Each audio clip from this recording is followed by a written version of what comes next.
വരുന്ന വഴിയായിരുന്നതുകൊണ്ട് അവിടുന്ന് വിട്ടുമാറി നിൽക്കാൻ പറ്റാത്ത അവസ്ഥ. ഇപ്പോൾ ഏകദേശം 65 കഴിഞ്ഞ ദിവസം പ്രൊഫൈൽ കൊടുക്കുമ്പോൾ പറഞ്ഞിരുന്നെങ്കിലും ഇന്നിപ്പോൾ അത് 70 ആയിട്ടുണ്ട്.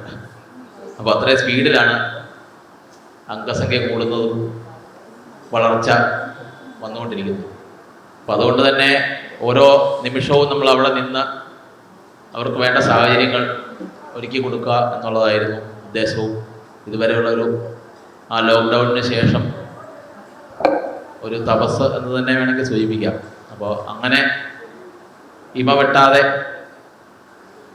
അവരെ നോക്കി പരിപാലിച്ച് 35ഓളം കാളകളുണ്ട്,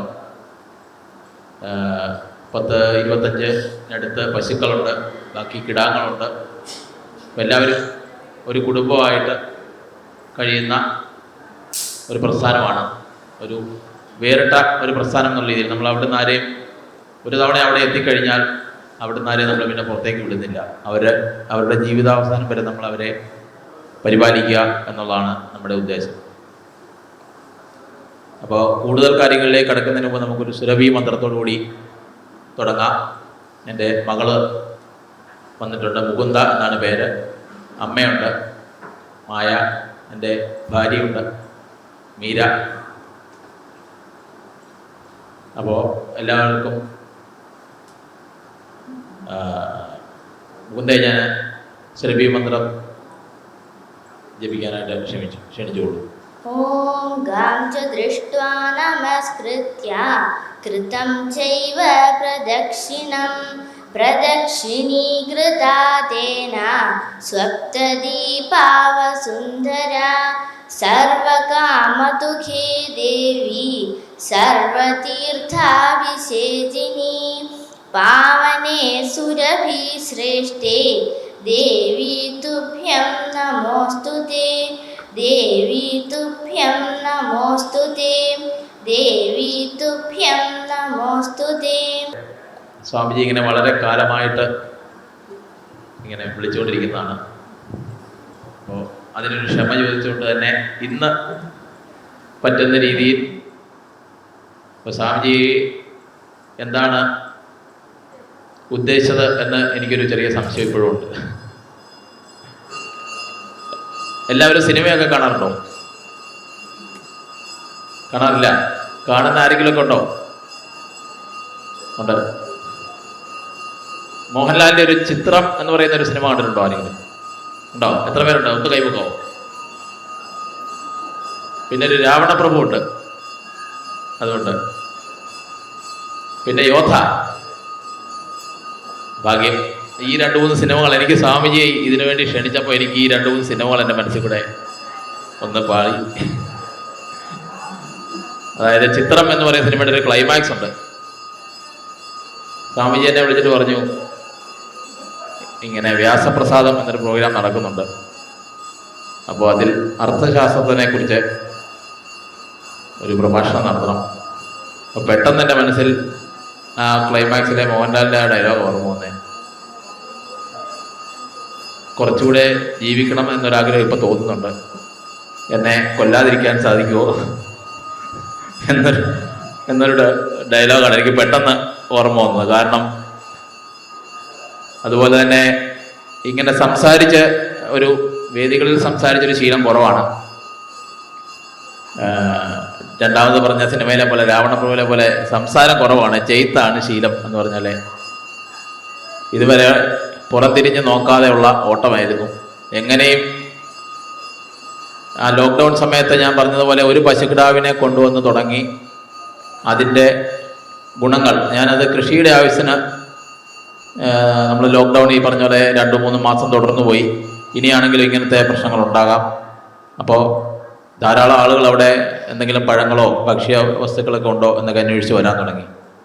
അപ്പോൾ ആ സമയത്ത് ഇനിയാണെങ്കിലും ഇങ്ങനെയൊക്കെ ഉണ്ടായാൽ നമുക്ക് അത്യാവശ്യം നമുക്കൊന്ന് കഴിഞ്ഞുകൂടാനുള്ളതും അതുപോലെ തന്നെ നമ്മുടെ ഗ്രാമത്തിനെങ്കിലും ചെറിയ രീതിയിലൊക്കെ നമ്മളെ കൊണ്ടാവുന്ന വിധം എന്തെങ്കിലുമൊക്കെ ശേഖരിച്ച് വെക്കാം, കുറച്ച് കൃഷിയൊക്കെ ചെയ്യാം എന്നുള്ള ആവശ്യത്തിൽ ഞാൻ പഠനങ്ങൾ നടത്തിയപ്പോൾ നാടൻ പശു അധിഷ്ഠിത നാച്ചുറൽ ഫാമിംഗ്, പ്രകൃതി കൃഷി ആണ് നല്ലത്. കാരണം ഒരു പ്രകൃതി സംരക്ഷണം എന്നൊക്കെ ഉള്ളത് നേരത്തെ പറഞ്ഞാൽ ഈ ഹരിതാഭയും പച്ചപ്പും ഒക്കെ പണ്ട് തൊട്ട് എൻ്റെ മനസ്സിലുള്ളത് കൊണ്ടാണ് ഞാനൊരു ഇലക്ട്രോണിക്സ് എഞ്ചിനീയർ ആയിട്ട് കൂടി മിനിമം ബാംഗ്ലൂരെങ്കിലും പോയാലേ എനിക്കൊരു അത്യാവശ്യം സാലറി ഉള്ളൊരു ജോലി കിട്ടുള്ളൂ. അപ്പം അങ്ങനെ നാട് വിട്ട് പോകാതിരിക്കാൻ ഞാൻ സ്വന്തമായിട്ട് ബിസിനസ് തുടങ്ങി നല്ല രീതിയിൽ പോയിക്കൊണ്ടിരിക്കുന്ന സമയമാണ്. അന്ന് ഈ പറഞ്ഞ പോലെ ധാരാളം സാമ്പത്തികമായിട്ടും നല്ല മെച്ചമുള്ള സമയമാണ്. അപ്പോഴാണ് ലോക്ക്ഡൗൺ ഉണ്ടാകുന്നത്. അപ്പം ആ സമയത്ത് നമ്മൾ നാടിന് വേണ്ടിയും പ്രകൃതി സംരക്ഷണത്തിനൊക്കെ വേണ്ടി എന്തെങ്കിലുമൊക്കെ ചെയ്യാം. ഈ പെട്ടെന്നുള്ള ഈ അസുഖങ്ങൾ വരിക, അതുപോലെ തന്നെ പ്രകൃതി ദുരന്തങ്ങൾ, ഇതൊക്കെ തുടർക്കഥയാകുന്ന സമയത്ത് നമ്മളെ കൊണ്ടാവുന്ന വിധം എന്ത് ചെയ്യാം എന്നൊരു തോന്നലിലാണ് ഈ പ്രകൃതി കൃഷിയിലൂടെ പ്രകൃതി സംപോഷണം എന്നൊരു ആശയം ഉടലെടുക്കുന്നു. അപ്പോൾ ആ സമയത്ത് ചാണകത്തിൻ്റെ ആവശ്യത്തിന് ഒരു പശുവിനെ കൊണ്ടുവരാം എന്ന് തീരുമാനിക്കുകയും, പക്ഷെ അന്ന് വീട്ടിൽ നിന്നും അത്ര നല്ല സപ്പോർട്ടല്ല. പശു വളർത്തൽ എന്ന് പറയുന്നത് എല്ലാവരെയും പോലെ ഒരു മെനക്കെട്ട പണി എന്നുള്ളൊരു, ഞങ്ങളുടെ കോട്ടയം ഭാഷയിൽ പറയും, അതൊരു അധ്വാനമുള്ളൊരു പണിയായിട്ടാണ് എല്ലാവരും കണക്കാക്കുന്നത്. അതിൻ്റെ പ്രധാന കാരണം എന്ന് പറയുന്നത് തന്നെ പശു എന്നുള്ളതും കൃഷി എന്നുള്ളതും ഒക്കെയുള്ള ആ കോൺസെപ്റ്റ് തന്നെ മാറി. നമ്മൾ പശു എന്ന് പറഞ്ഞു കഴിഞ്ഞാൽ നാട്ടിൽ കാണുന്ന എല്ലാ പശുവിനെയും നാടൻ പശുക്കൾ എന്ന് നമ്മൾ പറയും. ഇപ്പോൾ ബേക്കറിയിൽ ചെന്നാൽ അറിയാം, നാടൻ പാൽ വെച്ചിട്ടുണ്ട്. അവിടെ റബ്ബർ ബാൻഡ് ഇട്ട് ഒരു പ്ലാസ്റ്റിക് കവറിൽ വെച്ചിരിക്കുന്നത് നാടൻ പാലാണ്. അതേത് പശുവിൻ്റെ ആണെന്ന് ചോദിക്കുമ്പോൾ അവർ പറയും നാടൻ പശുവിൻ്റെയാണ്. പശു ഏതാ? ജേഴ്സി. അപ്പോൾ ജേഴ്സി എന്ന് പറയുന്ന പശു നാട്ടിൽ നിൽക്കുമ്പോൾ അത് നാടൻ പശുവായി. എന്നാൽ നമ്മുടെ ഭാരതത്തിൻ്റെതായ 79 ഇനങ്ങൾ, അംഗീകരിക്കപ്പെട്ട ഇനങ്ങൾ പശുക്കളുള്ള നമ്മുടെ ഭാരതത്തിൽ ഇപ്പോൾ അത് 38 കുറഞ്ഞു. അതിന് ഓരോന്നിനും അതിൻ്റേതായ ഭൂമിശാസ്ത്രത്തിനനുസരിച്ചുള്ള പ്രത്യേകതയും ശാരീരിക പ്രത്യേകതയുണ്ട്, അല്ലാത്ത പ്രത്യേകതകളുണ്ട് അവരുടെ. അപ്പോൾ അങ്ങനെയുള്ളത് ബാക്കി എവിടെ പോയി എന്നുള്ള അന്വേഷണത്തിലാണ് നമ്മൾ തന്നെ അതിനെ ഭക്ഷിച്ചു. നല്ല കാളകളുണ്ടായതിനെയൊക്കെ വരിയുടച്ചു. അപ്പം ധവള വിപ്ലവം, ഹരിത വിപ്ലവം എന്നുള്ള പേരുകളിൽ നമ്മുടെ നാട്ടിലുണ്ടായിരുന്ന ഈ ഭാരതീയ ഇനം പശുക്കളെ, കാളകളെയൊക്കെ വരിയുടച്ച് അതിൻ്റെ വംശം ഇല്ലാതാക്കി മിച്ചമുള്ളവയെ നമ്മൾ കൊന്നു ഭക്ഷിച്ച് ഇപ്പോൾ നിലവിൽ 35-38 ഇനങ്ങളിലേക്ക് ചുരുങ്ങി. അപ്പോൾ അതിലേതാണ് നല്ല ഇനം കൃഷിക്ക് അനുയോജ്യമായത് എന്നുള്ള അന്വേഷണത്തിലാണ് ഓരോരോ സ്ഥലങ്ങളിൽ ലോക്കലായിട്ടുള്ള ഇനങ്ങളാണ് അവിടെ നല്ലത്. ഇപ്പം എൻ്റെ കോട്ടയം എന്ന് പറയുന്ന സ്ഥലത്താണെങ്കിൽ വെച്ചൂര് എന്ന് പറയുന്ന ഒരു പശുവിനമുണ്ട്. അതാണ് എൻ്റെ കോട്ടയത്തിൻ്റെ ഭൂമിശാസ്ത്രത്തിന് ഏറ്റവും അനുയോജ്യമായ പശു. അതിന് ഉയരം കുറവാണ്, കുളമ്പിന് നല്ല വീതിയുണ്ട്. അപ്പോൾ അതിൻ്റെ പ്രത്യേകത എന്ന് പറഞ്ഞാൽ അവിടെ എല്ലാം വെള്ളക്കെട്ടുകളുണ്ട്, തുരുത്തുകളാണ്. അപ്പോൾ അതിന് പുല്ല് അന്വേഷിച്ച് പോകണമെങ്കിൽ ഈ തുരുത്തിൽ നിന്ന് മറ്റേ തുരുത്തിലേക്ക് പോകണമെങ്കിൽ നീന്തി പോകുന്നത്. അപ്പോൾ അതിനുവേണ്ടിയാണ് താറാവിൻ്റെ പോലെ അതിന് കാല് കൊടുത്തിരിക്കുന്നു. ഉയരം കുറവാണ്. ഇപ്പോൾ ഈ പാടത്തൊക്കെ ഇറങ്ങി നിന്ന് ചെളിക്കകത്ത് നിന്ന് ഭക്ഷണം കഴിക്കണമെങ്കിൽ അതിന് സൗകര്യമുണ്ട്. അപ്പോൾ അങ്ങനെ ഓരോ ശരീരപ്രകൃതിക്കനുസരിച്ച് ഓരോ ഭൂമിശാസ്ത്രത്തിനനുസരിച്ച് അവരുടെ ശരീരപ്രകൃതിയും ഗുണവും വ്യത്യാസമുണ്ട്. വെച്ചൂർ പശുവിൻ്റെ പാല് ആണ് ഏറ്റവും ഔഷധ ഗുണമുള്ളത് എന്ന് ഒരു ഇടക്കാലത്തൊരു പ്രചരണം ഉണ്ടായിരുന്നു. അപ്പം അങ്ങനെയില്ല, എല്ലാ നാടൻ പശുക്കൾക്കും ഒരേ ഗുണമാണ്. ഈ പറഞ്ഞ പോലെ വെച്ചൂർ എന്ന് പറയുന്ന സ്ഥലത്ത് കറുകപ്പുല്ലിൻ്റെ സാന്നിധ്യം കൂടുതലായതുകൊണ്ട് അതിന് ഔഷധ ഗുണം കൂടുതലുണ്ട്. അപ്പോൾ ഏത് പശു എവിടെ നിന്ന് എന്ത് ഭക്ഷണം കഴിക്കുന്നോ അതിൻ്റേതായ വ്യത്യാസം നമുക്കും അങ്ങനെ തന്നെയാണുള്ളൂ. അതിൻ്റെ പാലിലും ബാക്കി ഗോമൂത്രത്തിലും ചാണകത്തിലും ഒക്കെ വ്യത്യാസം വരും. അപ്പോൾ അങ്ങനെ ഇരിക്കെ ഞാൻ കൂടുതൽ അന്വേഷിച്ചപ്പോഴാണ് ഈ പല ഇനങ്ങളെ ഒന്ന് നമുക്ക് ശേഖരിച്ച് അതിനെ ഒരു ബോധവൽക്കരണം ആളുകളിലേക്ക് എത്തിച്ചാൽ അതാത് സ്ഥലങ്ങളിലുള്ളവർ മനസ്സിലാക്കുകയും കൂടുതൽ ഇതിൻ്റെ മെയിൻ്റനൻസിൻ്റെ വ്യത്യാസവും രോഗപ്രതിരോധ ശേഷിയും കാലാവസ്ഥ അതിജീവിക്കാനുള്ള കഴിവും ഒക്കെ മനസ്സിലാക്കി കൊടുക്കാം എന്നുള്ള കരുതലിൽ കൂടുതൽ ഇനങ്ങളെ ഞാൻ അന്വേഷിച്ചു. അപ്പോൾ ഞാൻ അങ്ങനെയാണ് എത്തിച്ചേരുന്നത്. അറവുശാലകളിലേക്കാണ് കൂടുതലും. അന്യ സംസ്ഥാനത്തു നിന്ന് പോലും നമ്മൾ കൊണ്ടുവന്ന ഈ കാളകളെയും പശുക്കളെയും നമ്മുടെ നാട്ടിൽ കൊണ്ടുവന്ന് നമ്മൾ കേരളീയരാണ് ഇതിനെ ഭൂരിഭാഗവും ഭക്ഷിക്കുന്നത്. അങ്ങനെ നമ്മുടെ അടുത്തുള്ള ഇപ്പോൾ ഇതുവരെ വന്നിരിക്കുന്നതിൽ 90% പശുക്കളും കാളകളും അറവുശാലകളിൽ നിന്ന് രക്ഷിച്ചു കൊണ്ടുവന്നവയാണ്. അതിനകത്ത് കുഞ്ഞു കുട്ടികൾ, 7 ദിവസം പ്രായമായ കുട്ടികൾ തൊട്ട് പ്രസവിക്കാത്ത പശുക്കളും കാളകളും ഒക്കെ ഉണ്ട്. പ്രജനനശേഷി ഇല്ലാത്തവരുണ്ട്, പാലുൽപാദനം ഇല്ലാത്തവരുണ്ട്. അപ്പോൾ ഞങ്ങളൊരു ദിവസം കാണുമ്പോൾ ഒരു പിക്കപ്പ് വാനിൽ ഇങ്ങനെ പൊയ്ക്കൊണ്ടിരിക്കുക. ഒരു അമ്മ പശുവുണ്ട്, ഒരു കുഞ്ഞു കിടാവ് പാല് കുടിക്കുന്നുണ്ട്, അതിൻ്റെ ഒരു മൂത്ത മകനുണ്ട്. അങ്ങനെ ഒരു ഫാമിലി മുഴുവനായിട്ട് പൊയ്ക്കൊണ്ടിരിക്കുക ഒരു വണ്ടിയിൽ. അപ്പോൾ സാധാരണ എൻ്റെ അടുത്തൂടെ പാസ് ചെയ്ത് പോകുമ്പോൾ അവരൊരു കരച്ചിൽ പതിവാണ്. അപ്പോൾ ഞങ്ങൾ രണ്ടുപേരും ഇങ്ങനെ സംസാരിച്ചുകൊണ്ടിരിക്കുമ്പോഴാണ് അത് പുറകെ കൂടി ഇങ്ങനെ പോവുക. അപ്പോൾ സംസാരിച്ചിരുന്ന ആൾക്ക് എൻ്റെ സ്വഭാവം അറിയാവുന്നതുകൊണ്ട് എന്നോട് പറഞ്ഞില്ല ഇങ്ങനെ പോകുന്നുണ്ട് എന്നുള്ള കാര്യം. പക്ഷേ ഇത് പുറകെ വന്നപ്പം കരഞ്ഞു. അങ്ങനെ ഞാൻ തിരിഞ്ഞു നോക്കി. ഞാൻ വണ്ടിയെടുത്ത് പുറകെ പോയി. അവരെ തടഞ്ഞു നിർത്തി ചോദിച്ചു എങ്ങോട്ടാണെന്ന് ചോദിച്ചു. പറഞ്ഞു ബിരിയാണി ഉണ്ടാക്കാൻ കൊണ്ടുപോകണം എന്ന് പറഞ്ഞു. കാലിൽ കൂടി ഇങ്ങനെ പാൽ ഒഴുകുന്നുണ്ട്. പാല് കുടിച്ചുകൊണ്ടിരിക്കുന്നു. പാല് കൂടുതൽ കുടിച്ചിട്ട് അതിൻ്റെ കാലിൽ കൂടെ പാൽ ഒഴുകുന്നുണ്ട്. അപ്പോൾ അവിടുന്ന് തന്നെ അവർ പറഞ്ഞ് അവരപ്പോൾ എനിക്ക് തരാതിരിക്കാൻ അതിന് ഭയങ്കര വില പറഞ്ഞു. അപ്പോൾ ഞാൻ പറഞ്ഞു ആ വിലയ്ക്ക് തന്നെ ഞാൻ എടുക്കാം എന്ന് പറഞ്ഞ് അവസാനം 1000 രൂപ കുറച്ച് ഒരു സെറ്റിൽമെൻറ്റിൽ അതിനെ ആ വിലയ്ക്ക്, അവർ പറഞ്ഞ വിലയ്ക്ക് കൊണ്ടുവന്ന് ഇപ്പം നമ്മുടെ അവിടെ വീട്ടിൽ നിന്ന് ഏറ്റവും മുമ്പിൽ നമ്മൾ ഏറ്റവും ആദ്യം കാണുന്നത് ആ പശുവിനെയും അവരുടെ കുടുംബത്തെയാണ്. അങ്ങനെയാണ് നമ്മൾ അവിടെ നിർത്തിയിരിക്കുന്നത്. അത് നമ്മുടെ ഒരു ധൈര്യമാണ്, അതിൻ്റെ ഒരു സ്നേഹവും. 4 കുഞ്ഞുങ്ങൾ, മറ്റു പശുക്കളുടെ പോലും കുഞ്ഞുങ്ങൾ വന്ന് ആ അമ്മ പശുവിൻ്റെ പാൽ ഒരേ സമയം, അതായത് ഒരു കാമ്പിൽ നിന്ന് 4 കുട്ടികൾ ഒരുമിച്ച് പാൽ കുടിക്കും. അങ്ങനെ ഒരു അമ്മ പശുവാണ്. സ്വന്തം മകൾക്കും മകനും കൊടുക്കും, വേറെ പശുക്കളുടെയും കൊടുക്കും. രാത്രിയൊക്കെ ആണെങ്കിൽ മറ്റു കുട്ടികളും ആ പശുവിൻ്റെ അടുത്താണ് വന്ന് കിടക്കുന്നത്. ഉണരുമ്പോൾ പാല് കിട്ടും. അപ്പോൾ നമ്മൾ പാല് എന്നുള്ള ഒരു പശു ഈക്വൽ ടു പാൽ എന്നുള്ളതല്ല നമ്മുടെ ഒരു പോളിസി. പശു എന്ന് പറയുമ്പോൾ കൗ ഈക്വൽ ടു മിൽക്കാണ്. ഞാനിപ്പോൾ പറഞ്ഞ പോലെ നമ്മൾ വിദേശ ഇനം പശുക്കൾക്കാണ് കൗ എന്ന് പറയുന്നത്. നാടൻ പശുക്കളെ നമ്മൾ ഗോക്കൾ അല്ലെങ്കിൽ പശു എന്ന് നമുക്ക് സാധാരണ രീതിയിൽ സംബോധന ചെയ്യാം. ഇപ്പോൾ ഈ ഹൈബ്രിഡ് പശുക്കൾ എന്ന് പറയുമ്പോൾ നമ്മൾ ഈ പറയുന്ന ജേഴ്സി എന്ന് പറയുന്നത് ന്യൂ ജേഴ്സിയിൽ അത് ഡെവലപ്പ് ചെയ്തൊരു ഇനമാണ്. സ്വാഭാവികമായി ഉണ്ടായിരിക്കുന്നതല്ല, അതിൻ്റെ DNA ഉപയോഗിച്ച് അതിനെ ഡെവലപ്പ് ചെയ്തെടുത്തിരിക്കുന്നതാണ്. അതുപോലെ തന്നെ HF എന്ന് പറയുന്ന പശുവുണ്ട്. അങ്ങനെ 3-4 ഇനം നമ്മുടെ നാട്ടിൽ കാണുന്ന വലിയ ഭീമാകാരമായ വലിയ പശുക്കൾ, പാലുൽപാദന യന്ത്രങ്ങൾ. അവർക്ക് വികാരങ്ങളില്ല, കുഞ്ഞുങ്ങൾ വേണം നിർബന്ധമില്ല, കറവക്കാരൻ വേണമെന്നില്ല. രാവിലെ 6 മണിക്കാണ് അതിനെ കറക്കുന്നെങ്കിൽ അത് എഴുന്നേറ്റ് നിന്ന് പാല് എടുത്തു. കറവക്കാരനുണ്ടോ കുഞ്ഞുണ്ടോ ഒന്നും അതിന് പ്രശ്നമല്ല. അതേസമയം ഇപ്പോൾ സ്വാമിജിയൊക്കെ അവിടെ വന്നിട്ടുണ്ട്, ഇവിടെ പലരും ഉണ്ട്, നമ്മുടെ അവിടെ വന്ന് കണ്ടവരുണ്ട്. കുഞ്ഞുങ്ങളില്ലാതെ നമ്മുടെ അവിടുത്തെ ഒരു അമ്മ പശു പാല് ചുരുത്തത്തില്ല. പിന്നെ അവർ ചെയ്യുന്നൊരു ജോലി എന്ന് പറഞ്ഞാൽ പ്രസവിച്ചിട്ട് അവരെ നമ്മൾക്ക് ഇങ്ങനെ തരിക. അവർക്ക് പിന്നെ ടെൻഷനില്ല. നമ്മുടെ വീട്ടിനുള്ളിലും നമ്മൾ കഴിക്കുന്ന അടുക്കളയിലും ഡൈനിങ് റൂമിലും എല്ലാം പശു കുഞ്ഞുങ്ങൾ കയറി ഇറങ്ങി നടക്കുന്നു. അവർ ഭക്ഷണം കഴിക്കുന്നു. നമ്മൾ കഴിക്കുന്ന പുല്ലൊന്നും വലിയ താല്പര്യമില്ല. ഇഡലി, ദോശ, ചപ്പാത്തി ഇതൊക്കെയാണ് അവരുടെ പ്രിയപ്പെട്ട ആഹാരം. പുല്ല് മേയാനൊക്കെ കൊണ്ടുവിട്ട ഇവിടെ നിറച്ച് പുല്ലാന്ന് പറഞ്ഞ് തിരിച്ചു വരുന്നതാണ്.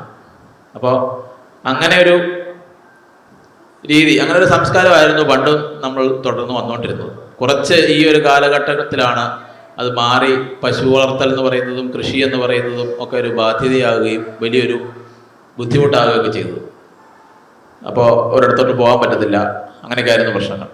ഇപ്പം വീണ്ടും അത് തിരിച്ചറിഞ്ഞ് അതിൻ്റെ മൂല്യം മനസ്സിലാക്കി പല ആളുകളും മുമ്പോട്ട് വന്നിട്ടുണ്ട്. ഇപ്പം നമ്മളിപ്പം നമ്മുടെ പ്രസ്ഥാനത്തിൽ 70 പശുക്കളാണ് ഇപ്പോൾ ഉള്ളത്. ഒരു 250-300 എണ്ണത്തോളം നമ്മൾ പലയിടത്തായിട്ട് വളർത്താൻ കൊടുത്തിട്ടുണ്ട്. അപ്പോൾ അത് സൗജന്യമായിട്ട് ഇതുപോലെ അറവുശാലയിൽ നിന്ന് കൊണ്ടുവന്നതും പിന്നെ ആളുകൾ ഉപേക്ഷിക്കുന്നുണ്ട്. എന്നാൽ അതിനെ അറക്കാൻ കൊടുക്കാൻ ബുദ്ധിമുട്ടായവരുണ്ട്. അപ്പോൾ നമ്മളോട് ഏറ്റെടുക്കാവുന്ന ചോദിക്കും. നമ്മളവരെ ഏറ്റെടുത്ത് ഏതെങ്കിലും കർഷകനോ കർഷകയ്ക്കോ ആർക്കെങ്കിലും വളർത്താൻ താല്പര്യമുണ്ട് എന്നുണ്ടെങ്കിൽ നമ്മളവരെ സൗജന്യമായിട്ട് അവരുടെ അടുത്ത് കൊടുത്ത് നിർത്തും. അവർക്കതിനെ കൈമാറാനോ വിൽക്കാനോ പാടില്ല എന്നൊരു ക്ലോസ് വെച്ച് നമ്മൾ എഗ്രിമെൻറ്റും സൈൻ ചെയ്യിക്കും. അതിൻ്റെ വരുമാനമൊക്കെ അവർക്ക് തന്നെ എടുക്കാം. അപ്പോൾ അങ്ങനെ ധാരാളം പശുക്കളെ നമ്മൾ പുറത്ത് നിർത്തിയിട്ടുണ്ട്. കാളകളുണ്ട്. ഒരു എത്തിക്കൽ ഫാമിംഗ് ആണ് നമ്മൾ, ഒരു ധാർമ്മികമായ ഒരു ഫാമിംഗ് ആണ് നമ്മൾ നടത്തുന്നത്. ഞാൻ നേരത്തെ പറഞ്ഞാൽ പാലുൽപാദനം എന്നുള്ളത് നമ്മൾ നോക്കുന്നില്ല. ഇപ്പം ഗീർ പോലത്തെ പശുക്കൾക്ക് 15 ഇനങ്ങളാണ് നമുക്കിപ്പോൾ നിലവിലുള്ളത്. ഭാരതീയ ഇനം പശുക്കൾ 15 ഇനങ്ങളുണ്ട്.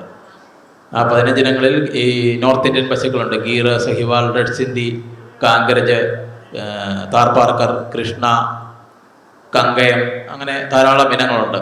അപ്പോൾ ഇതിൽ പാലുൽപാദനത്തിന് വേണ്ടി നമുക്ക് വളർത്താൻ പറ്റുന്ന പശുക്കളുമുണ്ട്, അല്ലാതെ കാർഷിക വൃത്തിക്ക് വേണ്ടിയും സ്വന്തം ആവശ്യത്തിന് പാലുൽപാദനത്തിന് വേണ്ടിയും ഒക്കെ വളർത്താവുന്ന പശുക്കളുമുണ്ട്. അപ്പോൾ നമ്മൾ ചെയ്യുന്നത് ഗീർ പോലത്തെ ഒരു പശുവിന് സാധാരണ 7 മുതൽ 12 ലിറ്റർ വരെ പാല് കിട്ടുമെന്നുണ്ടെങ്കിൽ നമ്മൾ കുഞ്ഞ് കുടിച്ചതിന് ശേഷം 2 ലിറ്ററാണ് മാക്സിമം നമുക്കൊരു പശുവിൽ നിന്ന് കിട്ടുന്നത്. അപ്പോൾ അങ്ങനെയാണ് നമ്മുടെ പാലുൽപാദനം എന്നുള്ള ആ ഒരു പ്രോസസ്സ് നടക്കുന്നത്. എന്നാൽ ഈ പറഞ്ഞ പോലെ ഭൂരിഭാഗവും പ്രജനനശേഷി ഇല്ലാത്തവരും, അതുപോലെ തന്നെ അവർ കാളകൾ കൂടുതലുണ്ട്. ഞാൻ പറഞ്ഞില്ല, 35ഓളം, പകുതി എണ്ണം കാളകളാണ്. ആർക്കും മൂക്ക് കയറിട്ടിട്ടില്ല. വലിയ ഭീമാകാരൻ കാളകൾ വരെയുണ്ട്, മോള് പോലും കൈകാര്യം ചെയ്യുന്നതാണ്.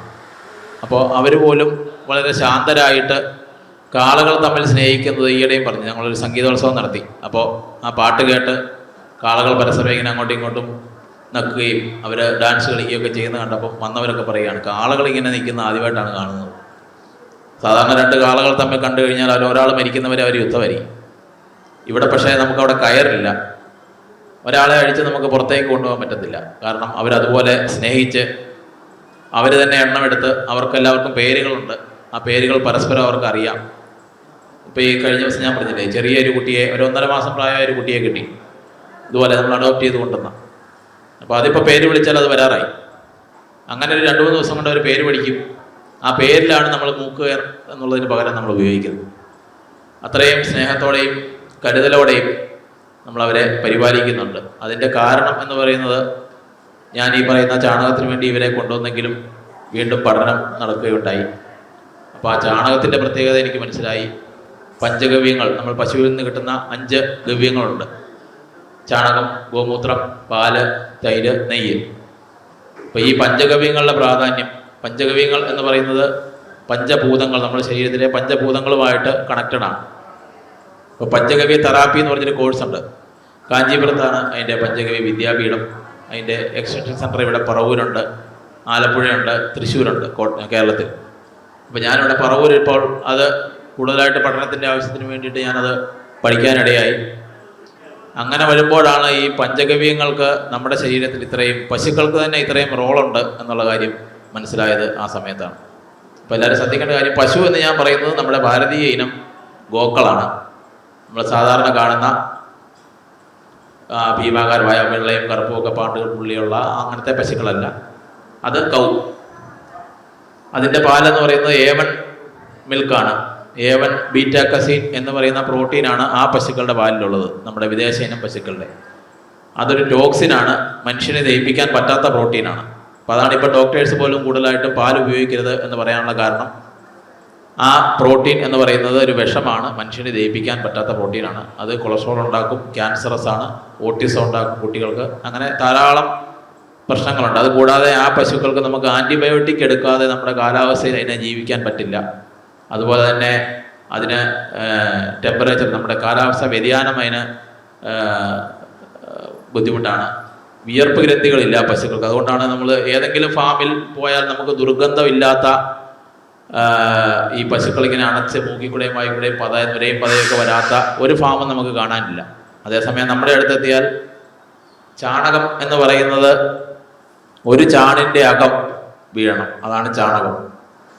ആ ചാണകം എടുത്ത് മണത്താൽ പോലും മണമില്ല. നമ്മുടെ വീടിൻ്റെ ചുറ്റുമതിലാണ് ഇപ്പം തൊഴുത്തായിട്ട് മാറിയിരിക്കുന്നത്. 70 പേര് പശുക്കൾ നിൽക്കുന്നത് നമ്മുടെ വീട്ടുമുറ്റത്താണ്. നമ്മുടെ വീട്ടിൽ വന്നു കഴിഞ്ഞാൽ സുഗന്ധം അല്ലാതെ ഒരു ദുർഗന്ധം ഇതുവരെ ആരും പറഞ്ഞിട്ടില്ല. അത്രയും നീറ്റായിട്ട് 2 വർഷമാകാൻ പോകുന്നു. ഈ ജനുവരിയിൽ തൊഴുത്ത് കഴുകിയിട്ട് 2 വർഷമാകും. പശുക്കളെ കുളിപ്പിക്കാറില്ല.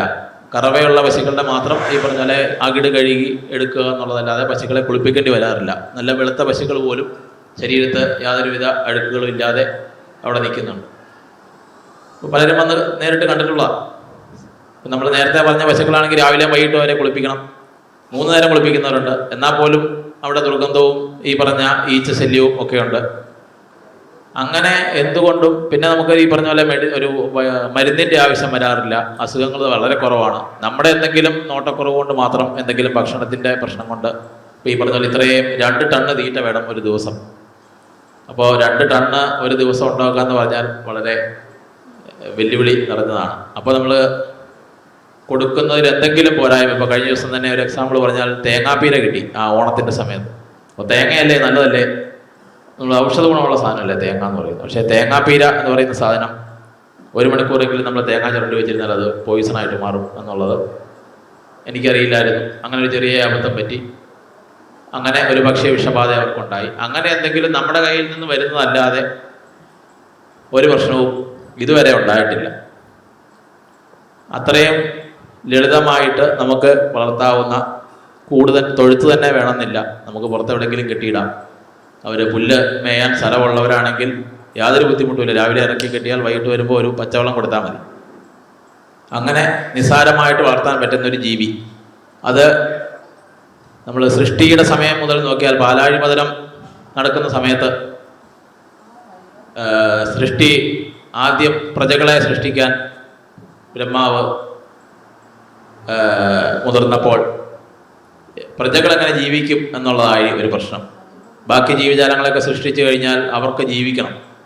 അപ്പോൾ അതിനുവേണ്ടിയാണ് നമ്മൾ ഏറ്റവും ആദ്യം പാലാഴിമതനത്തിൽ ഉത്ഭവിച്ചതാരാണെന്നാ? കാമധേനു. ആ കാമധേനുവിനെ സൃഷ്ടിച്ചിരിക്കുന്നത് ബാക്കി സകല ജീവജാലങ്ങളുടെയും നിലനിൽപ്പിന് വേണ്ടിയിട്ടാണ്. അതാണ് നമ്മൾ ഗോമാതാവ് എന്നുള്ള ആ ഒരു പദം ഉപയോഗിച്ച് നമ്മൾ വിശേഷിപ്പിക്കുന്നത്. അപ്പോൾ ആ ഗോമാതാവിൽ നമ്മൾ പറയും 30 കോടി ദേവതകൾ അധിവസിക്കുന്നു എന്ന് പറയും.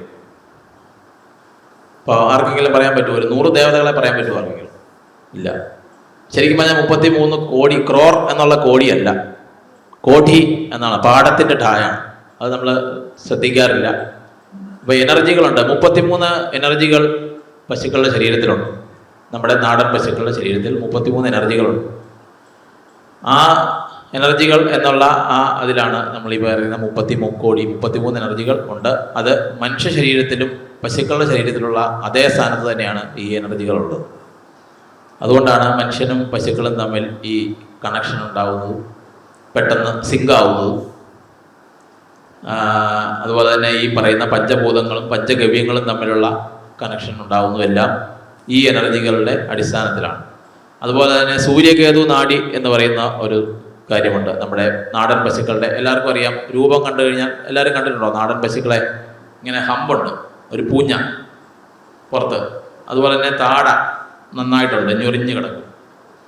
അങ്ങനെ ഈ ഹമ്പ് മുതൽ വാല് അഗ്രം വരെ ഉള്ളതാണ് സൂര്യകേതു നാഡി എന്ന് പറയുന്ന ഒരു സംഭവം. അതിൽ കൂടെയാണ് സൂര്യനിൽ നിന്നും ഡയറക്റ്റായിട്ട് ഇതിന് വൈറ്റമിൻസും മിനറൽസ്, കരോട്ടീന് ഒക്കെ അബ്സോർബ് ചെയ്യാനും അത് പാലിലേക്കും മൂത്രത്തിലേക്കും ചാണകത്തിലേക്കും ഒക്കെ ഡിസ്ട്രിബ്യൂട്ട് ചെയ്യാനും ഒക്കെ ഉള്ള കഴിവ് ഈ നാടൻ പശുക്കൾക്ക് മാത്രമേ ഉള്ളൂ. അപ്പോൾ അങ്ങനെ പിന്നെ ഊർജം, സൂര്യനിൽ നിന്ന് വരുന്ന ഊർജങ്ങളെയെല്ലാം ഇത് ആഗിരണം ചെയ്യും, അല്ല അബ്സോർബ് ചെയ്യും. അതും ഈ പറയുന്ന പാലിൽ കൂടെയും ചാണകത്തിൽ കൂടെയും ഗോമൂത്രത്തിലൂടെയും നമുക്ക് കിട്ടും. അങ്ങനെ ധാരാളം പ്രത്യേകതകളാണ് ഈ പറയുന്ന നമ്മുടെ നാടൻ ഭാരതീയ ഇനം പശുക്കളും സങ്കര ഇനം പശുക്കളും തമ്മിലുള്ളത്. അപ്പോൾ ഇങ്ങനത്തെ കാര്യങ്ങളൊക്കെ പഠിക്കാൻ ഞാനിടയായത് ഇതുപോലെ പഠിച്ച് വന്നപ്പോഴാണ് എനിക്ക് ഇതിനെ സംരക്ഷിക്കണം എന്നൊരു തോന്നലുണ്ടാകുകയും കൂടുതൽ ഇനങ്ങളെ കണ്ടെത്തുകയും. അപ്പോൾ പാലില്ലാത്തവരാണെങ്കിൽ പോലും അല്ലെങ്കിൽ കാളകളാണെങ്കിൽ പോലും നമുക്ക് ഇതിൽ നിന്നൊരു വരുമാനം ഉണ്ടാക്കാം. അല്ലെങ്കിൽ ഞാൻ ആദ്യം ചെയ്തത് ഇത്രയും പേരെ കൊണ്ടുവന്നു കഴിഞ്ഞപ്പോൾ എനിക്കിതിനെ എങ്ങനെയെങ്കിലും പോറ്റണമല്ലോ. അപ്പം നമ്മൾ എന്ത് ചെയ്തു? കൂടുതലായിട്ട് പഠിച്ചു എങ്ങനെ ഇതിനെ വരുമാനത്തിലേക്ക് കൺവേർട്ട് ചെയ്യാം, എങ്ങനെ റവന്യൂ ഉണ്ടാക്കാം എന്നുള്ളത് ചിന്തിച്ചപ്പോഴാണ്, കൂടുതൽ പഠനങ്ങൾ നടന്നപ്പോഴാണ് ഇത്രയും സാധ്യതകൾ നിങ്ങളിപ്പോൾ പിന്നെ കാണാൻ പോകുന്ന വഴി. ഇത് നമ്മൾ ഒരു 300ഓളം ഉൽപ്പന്നങ്ങൾ നമ്മൾ ഉണ്ടാക്കുന്നുണ്ട്. പശു അധിഷ്ഠിത, നാടൻ പശു അധിഷ്ഠിത, നമ്മുടെ പ്രകൃതി കൃഷി അധിഷ്ഠിത ഉൽപ്പന്നങ്ങൾ ഒരു 300ന് മുകളിൽ ഉൽപ്പന്നങ്ങൾ നമുക്കുണ്ട്. അങ്ങനെ ചാണകത്തിൽ നിന്ന് തന്നെ ഏകദേശം 40ന് മുകളിൽ ഉൽപ്പന്നങ്ങൾ ഉണ്ടാക്കുന്നുണ്ട്. അപ്പോൾ പാലെന്ന് പറയുന്ന ഒരു കാര്യം ശരിക്കും അത് പശു എന്നല്ല, ഏത് മൃഗമാണെങ്കിലും മനുഷ്യനാണെങ്കിലും എല്ലാവരും കുട്ടികൾക്കുള്ളതാണ്. അത് നമ്മൾ എടുക്കുന്നതുകൊണ്ട് തെറ്റാണെന്നല്ല പറയുന്നത്, അതിൽ തന്നെ കോൺസെൻട്രേറ്റ് ചെയ്ത് നമ്മൾ പാലില്ലാത്ത പശു എന്നുള്ള കാറ്റഗറൈസ് ചെയ്ത് അതിനെ അറവുശാലകളിലേക്ക് തള്ളിവിടുന്നത് ഒരു ശരിയല്ല. കാരണം അതിന് ജീവിക്കണോ വേണ്ടയോ എന്നുള്ള കാര്യം തീരുമാനിക്കേണ്ടത് മനുഷ്യനല്ലല്ലോ. ഏത് ജീവിയുടെ ആണെങ്കിലും അതിൻ്റെ ഒരു പ്രത്യാഘാതം എന്നുള്ള രീതിയിലാണ് ഇപ്പം നമ്മൾ കണ്ടുകൊണ്ടിരിക്കുന്നത്. എല്ലാത്തിലുള്ള കടന്നുകയറ്റം മറ്റുള്ള ജീവികളുടെ ജീവിതത്തിലേക്ക്, പ്രകൃതിയിലേക്ക് എല്ലാത്തിലും കടന്നു ചെല്ലുകയാണ്. അത് വിവരം കൂടിയിട്ടല്ല, വിവരം ഇല്ലാത്തതുകൊണ്ടാണ് എന്നുള്ള കാര്യം നമുക്ക് തന്നെ അറിയാം. അങ്ങനെ ചില തിരിച്ചറിവുകൾ ഉണ്ടായപ്പോഴാണ് ഞാനും കൂടുതൽ ശക്തമായിട്ട് തന്നെ ഈ സംരക്ഷണ രംഗത്ത് ഉറച്ചു നിൽക്കാൻ തീരുമാനിച്ചതും ഇതിനെ എല്ലാം പോസിബിലിറ്റി ഉപയോഗിച്ച് നമ്മളിതിനെ വരുമാനത്തിലേക്ക് എത്തിക്കാനും. അങ്ങനെ ഈ പറഞ്ഞ പോലെ ഒരു തപസ്സായിരുന്നു ഈ 2-3 വർഷം. ഒരിടത്തും ഇപ്പം പറഞ്ഞ പോലെ കല്യാണങ്ങൾക്ക് പോകാൻ പറ്റാറില്ലായിരുന്നു, മരണങ്ങൾക്ക് പോകാൻ പറ്റാറില്ലായിരുന്നു. അങ്ങനെ പല പല കാര്യങ്ങൾ ഉപേക്ഷിക്കേണ്ടി വന്നു. സുഹൃത്തുക്കളെ പലരെയും ഉപേക്ഷിക്കേണ്ടി വന്നു. അങ്ങനെ പലതും, പല ബന്ധുജനങ്ങളെ ഉപേക്ഷിക്കേണ്ടി വന്നു. എല്ലാവരും ഞാൻ ഇത്രയും പഠിച്ചു വന്ന ക്ലാസ്സുകളിലെല്ലാം ഡിസ്റ്റിങ്ഷനോടുകൂടി പാസ്സായി ഒരു എൻജിനീയറായി നിൽക്കുന്ന അവസരത്തിലാണ് ഈ കൺവേർഷൻ ഉണ്ടാകുന്നത്. ഞാൻ നേരെ പശു വളർത്തൽ എന്നുള്ളത്, അതാണ് കാറ്റഗറൈസ് ചെയ്തു പോയത്. ഞാൻ ഇത്രയും പഠിച്ചെന്നുള്ള കാര്യം ശരിയാണ്, പക്ഷെ അതെല്ലാം ഞാനിപ്പോൾ അപ്ലൈ ചെയ്യുന്നുണ്ട്. ഞാൻ നാടൻ പശുക്കളെക്കുറിച്ച് പഠിച്ചു വന്നപ്പോൾ എൻ്റെ ഇലക്ട്രോണിക്സിൻ്റെ ബാക്ക്ഗ്രൗണ്ടും കൂടെ ഉള്ളത് കൊണ്ട് മാത്രമാണ് ഞാൻ ഇപ്പം ഇത്രയുമെങ്കിലും ഇന്നോവേഷൻസ് ചെയ്ത് ഞാൻ മുമ്പോട്ട് പോകാൻ കാരണമാകുന്നത്. അത് എൻ്റെ ഗുരുക്കന്മാരുടെയും എൻ്റെ ഫാമിലിയുടെയും ഒക്കെ സപ്പോർട്ടുണ്ട്. ഇപ്പോൾ തുടക്കം തന്നെ സ്വാമിജിയുടെ അടുത്തു നിന്നായിരുന്നു. ഞങ്ങൾ ആദ്യം ഇങ്ങനൊരു ഐഡിയ വന്ന് പറഞ്ഞത് സ്വാമിജിയുടെ അടുത്താണ്. സ്വാമിജിയാണ് അതിന് വേണ്ട ശക്തി നൽകിയതും ഓരോ അവസരത്തിലും വേണ്ട ഉപദേശങ്ങളും. എപ്പോൾ വിളിച്ചാലും സ്വാമിജി ഓടി വന്ന് പറ്റുന്ന സമയമെല്ലാം അവിടെ പങ്കെടുത്ത് ഒരു ഊർജം തന്നിട്ട് സ്വാമിജി പോരാറുണ്ട്. അല്ലാത്ത സമയങ്ങളിൽ നമ്മൾ വിളിച്ചാൽ ഉപദേശങ്ങൾ കിട്ടാറുണ്ട്. അങ്ങനെ എല്ലാ രീതിയിലും ഇതുപോലെയുള്ള ഗുരുക്കന്മാരുടെ സാന്നിധ്യം. ഇപ്പം ഇന്ന് തന്നെ വളരെ അത്ഭുതപ്പെട്ടു പോയി ഞാൻ ഹരിഹരാനന്ദ സരസ്വതി സ്വാമികളെ കണ്ടത്. ഞാൻ ആശ്രമത്തിൽ വന്ന് നിൽക്കുമ്പോഴാണ് സ്വാമിജിയും എന്നോട് പറഞ്ഞിട്ടില്ല ഇങ്ങനൊരു ആളവിടെ ഉണ്ട് എന്നുള്ള കാര്യം. അപ്പോൾ എനിക്കും അറിയില്ല. രാവിലെ ആ കായലിൻ്റെ തീരത്തേക്ക് എത്തിയപ്പോഴാണ് ഇദ്ദേഹം നടന്നു വന്നതും. ആ ഒരു സെക്കൻഡിൻ്റെ വ്യത്യാസമാണ്. ഞാൻ ആ സമയത്ത് അവിടെ ചെന്നില്ല, 1 മിനിറ്റ് താമസിച്ചാണ് അവിടെ എത്തുന്നെങ്കിൽ ഞങ്ങൾ ചിലപ്പോൾ കാണത്തില്ല, പരിചയപ്പെടത്തില്ല. ആ സമയത്ത് അപ്പോൾ അദ്ദേഹം പറഞ്ഞു കേരളത്തിൻ്റെ ഗോസേവാ പ്രമുഖായിരുന്നു. ഞാനപ്പോൾ ഞെട്ടി. അതാണ് ഞാൻ 3ാമത് യോദ്ധ എന്ന് പറയുന്ന സിനിമയുടെ കാര്യം പറഞ്ഞത്. അതിനകത്ത് നമ്മുടെ അശോകൻ ഉണ്ടല്ലോ, ഈ ഉണ്ണിക്കുട്ടൻ്റെ ഒരു അവസ്ഥയിലാണ്. ഇപ്പൊ എവിടെ നോക്കിയാലും ഇതുപോലെ ആചാര്യന്മാരെ ചുറ്റും ധൈര്യം പകർന്നു തന്നുകൊണ്ടിരിക്കുകയാണ്. എന്നെ ഇങ്ങോട്ട് വന്ന് അപ്പോൾ എന്നിൽ എന്തൊക്കെയോ നിക്ഷിപ്തമായിട്ടുണ്ടെന്നുള്ള കാര്യം ഞാൻ ഇന്ന് ഒന്ന് ഊട്ടി ഉറപ്പിച്ചു. ഞാനെന്തോ ഒരു നിമിത്തം തന്നെയാണ് ഇവരുടെ ഒരു സംരക്ഷണ ദൗത്യം ഏറ്റെടുത്ത് ഇവരുടെ സാധ്യതകളെല്ലാം പ്രയോജനപ്പെടുത്തി ഞാൻ എൻ്റെ കഴിവ് കൊണ്ടല്ല, ഇതെന്തോ ഒരു നിയോഗത്തിൻ്റെ പുറത്ത് ഇങ്ങനെ ഓടിപ്പോയിക്കൊണ്ടിരിക്കുകയാണ്. അല്ലെങ്കിൽ ഇപ്പം ഈ പറഞ്ഞ പോലെ എല്ലാവരും ഇട്ടെറിഞ്ഞു പോയ ഒരു ഫീൽഡാണ്. ഒന്ന് കാളകൾ തന്നെ എന്നോട് 4ഉം 5ഉം ഒക്കെ ആയപ്പോഴത്തേക്ക് പലരും പറയാൻ തുടങ്ങി, നേരത്തെ നിർത്തിപ്പോയവരാ, നിങ്ങൾ ഉദ്ദേശിക്കുന്നവരല്ല കാളകൾ എന്ന് പറഞ്ഞാൽ 2-3 ഒക്കെ ആയി കഴിയുമ്പോഴത്തേക്ക് കളി മാറും. ഇങ്ങനെയാണ് പറയുന്നത്, കളി മാറും. അപ്പോൾ പ്രത്യേകിച്ച് മൂക്കയർ പോലും ഇല്ല. അങ്ങനെ ഉള്ള സമയത്ത് ഇപ്പം 35-ലെത്തി നിൽക്കുക കാളകൾ തന്നെ. അപ്പോൾ അത് പശുവൊന്നും കാളയെന്നുള്ള വ്യത്യാസമില്ല, അത് പാലുള്ളതും ഇല്ലാത്തതും തമ്മിലുള്ള വ്യത്യാസമില്ല. അപ്പോൾ ഈ ഒരു കുറച്ച് നാൾ മുമ്പ് അമ്മ എന്നോട് ചോദിച്ചു, എടാ നിന്റെ പശുക്കളൊക്കെ ഊമകളാണോ? ആരും കരയുന്നില്ല, ഇതുവരെ കരഞ്ഞു കേട്ടിട്ടില്ല പശുക്കൾ. അപ്പം അമ്മയെ ചോദിച്ചത് നീ കൊണ്ടുവരുന്നതല്ല ഇങ്ങനെയാണോ, എല്ലാം ഊമകളാണോ എന്ന് ചോദിച്ചു.